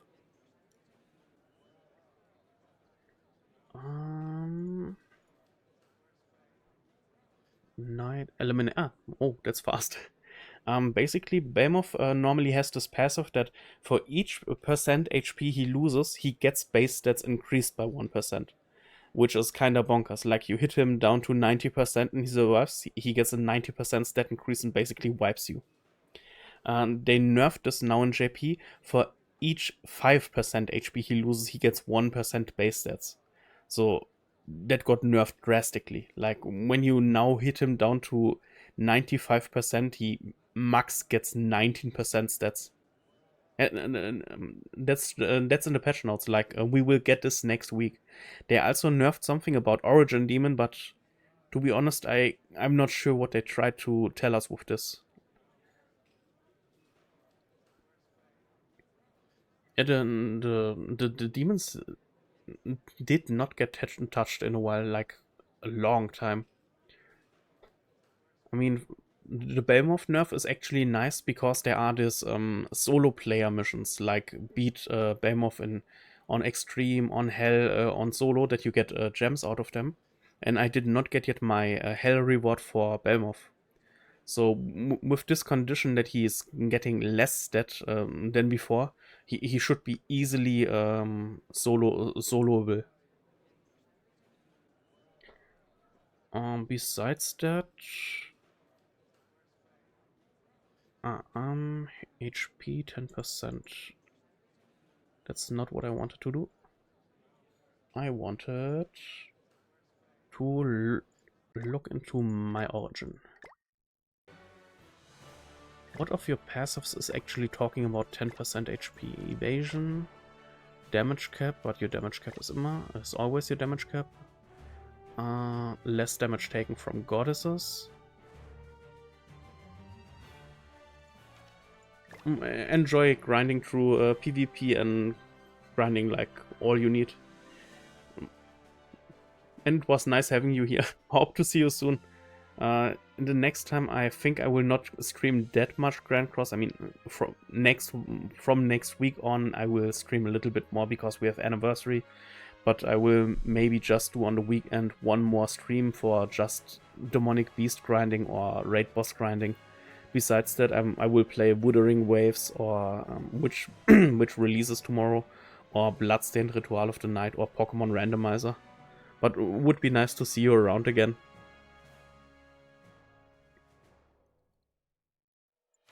By the way, you don't have to pull for Skadi because they announced in the patch notes that Skadi will end up in the race tickets. So basically, the new Skadi will end in the race draw 1, like Human Giant Unknown.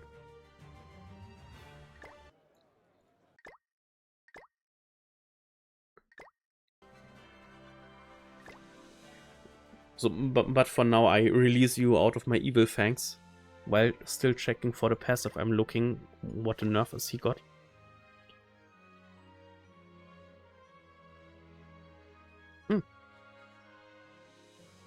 Yeah, I dropped playing card games like a long time ago before I played Pokemon and Yu-Gi-Oh! And I think that's it.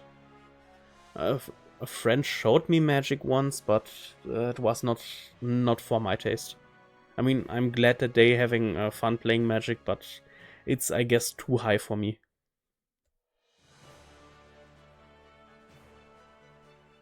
Oh, all good. Skadi will soon return in some other featured banner, I hope. Because I also want a Dummy Mummy. So, basic stat increase. Increase the hero's basic stat by 10 for every debuff applied on all enemies. That's not it.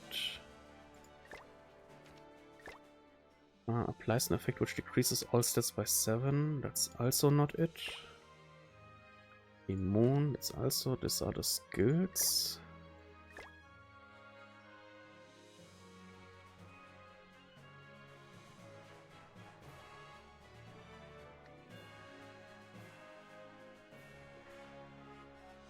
Yeah, this...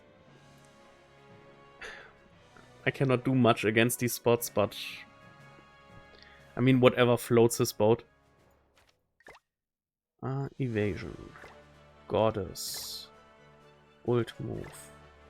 Decrease all enemies' HP related stats. That's also not it. No. No. Last phase?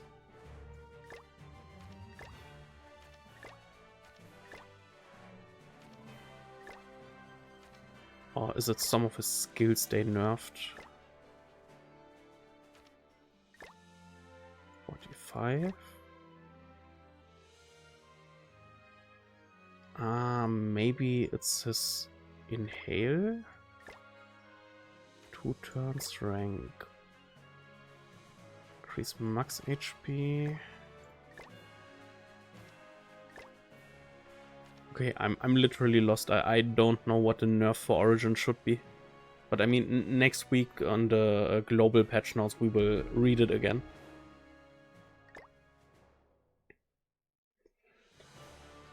Okay, but for now I'm taking a break. In, I guess, 15 or 20 minutes I most likely will return for Bloodstained Ritual of the Night. So thank you for you guys for staying, for watching. If you want, you can let a follow there. Besides that, I hope you have luck with your gacha and a nice day and good grinding. Bye bye!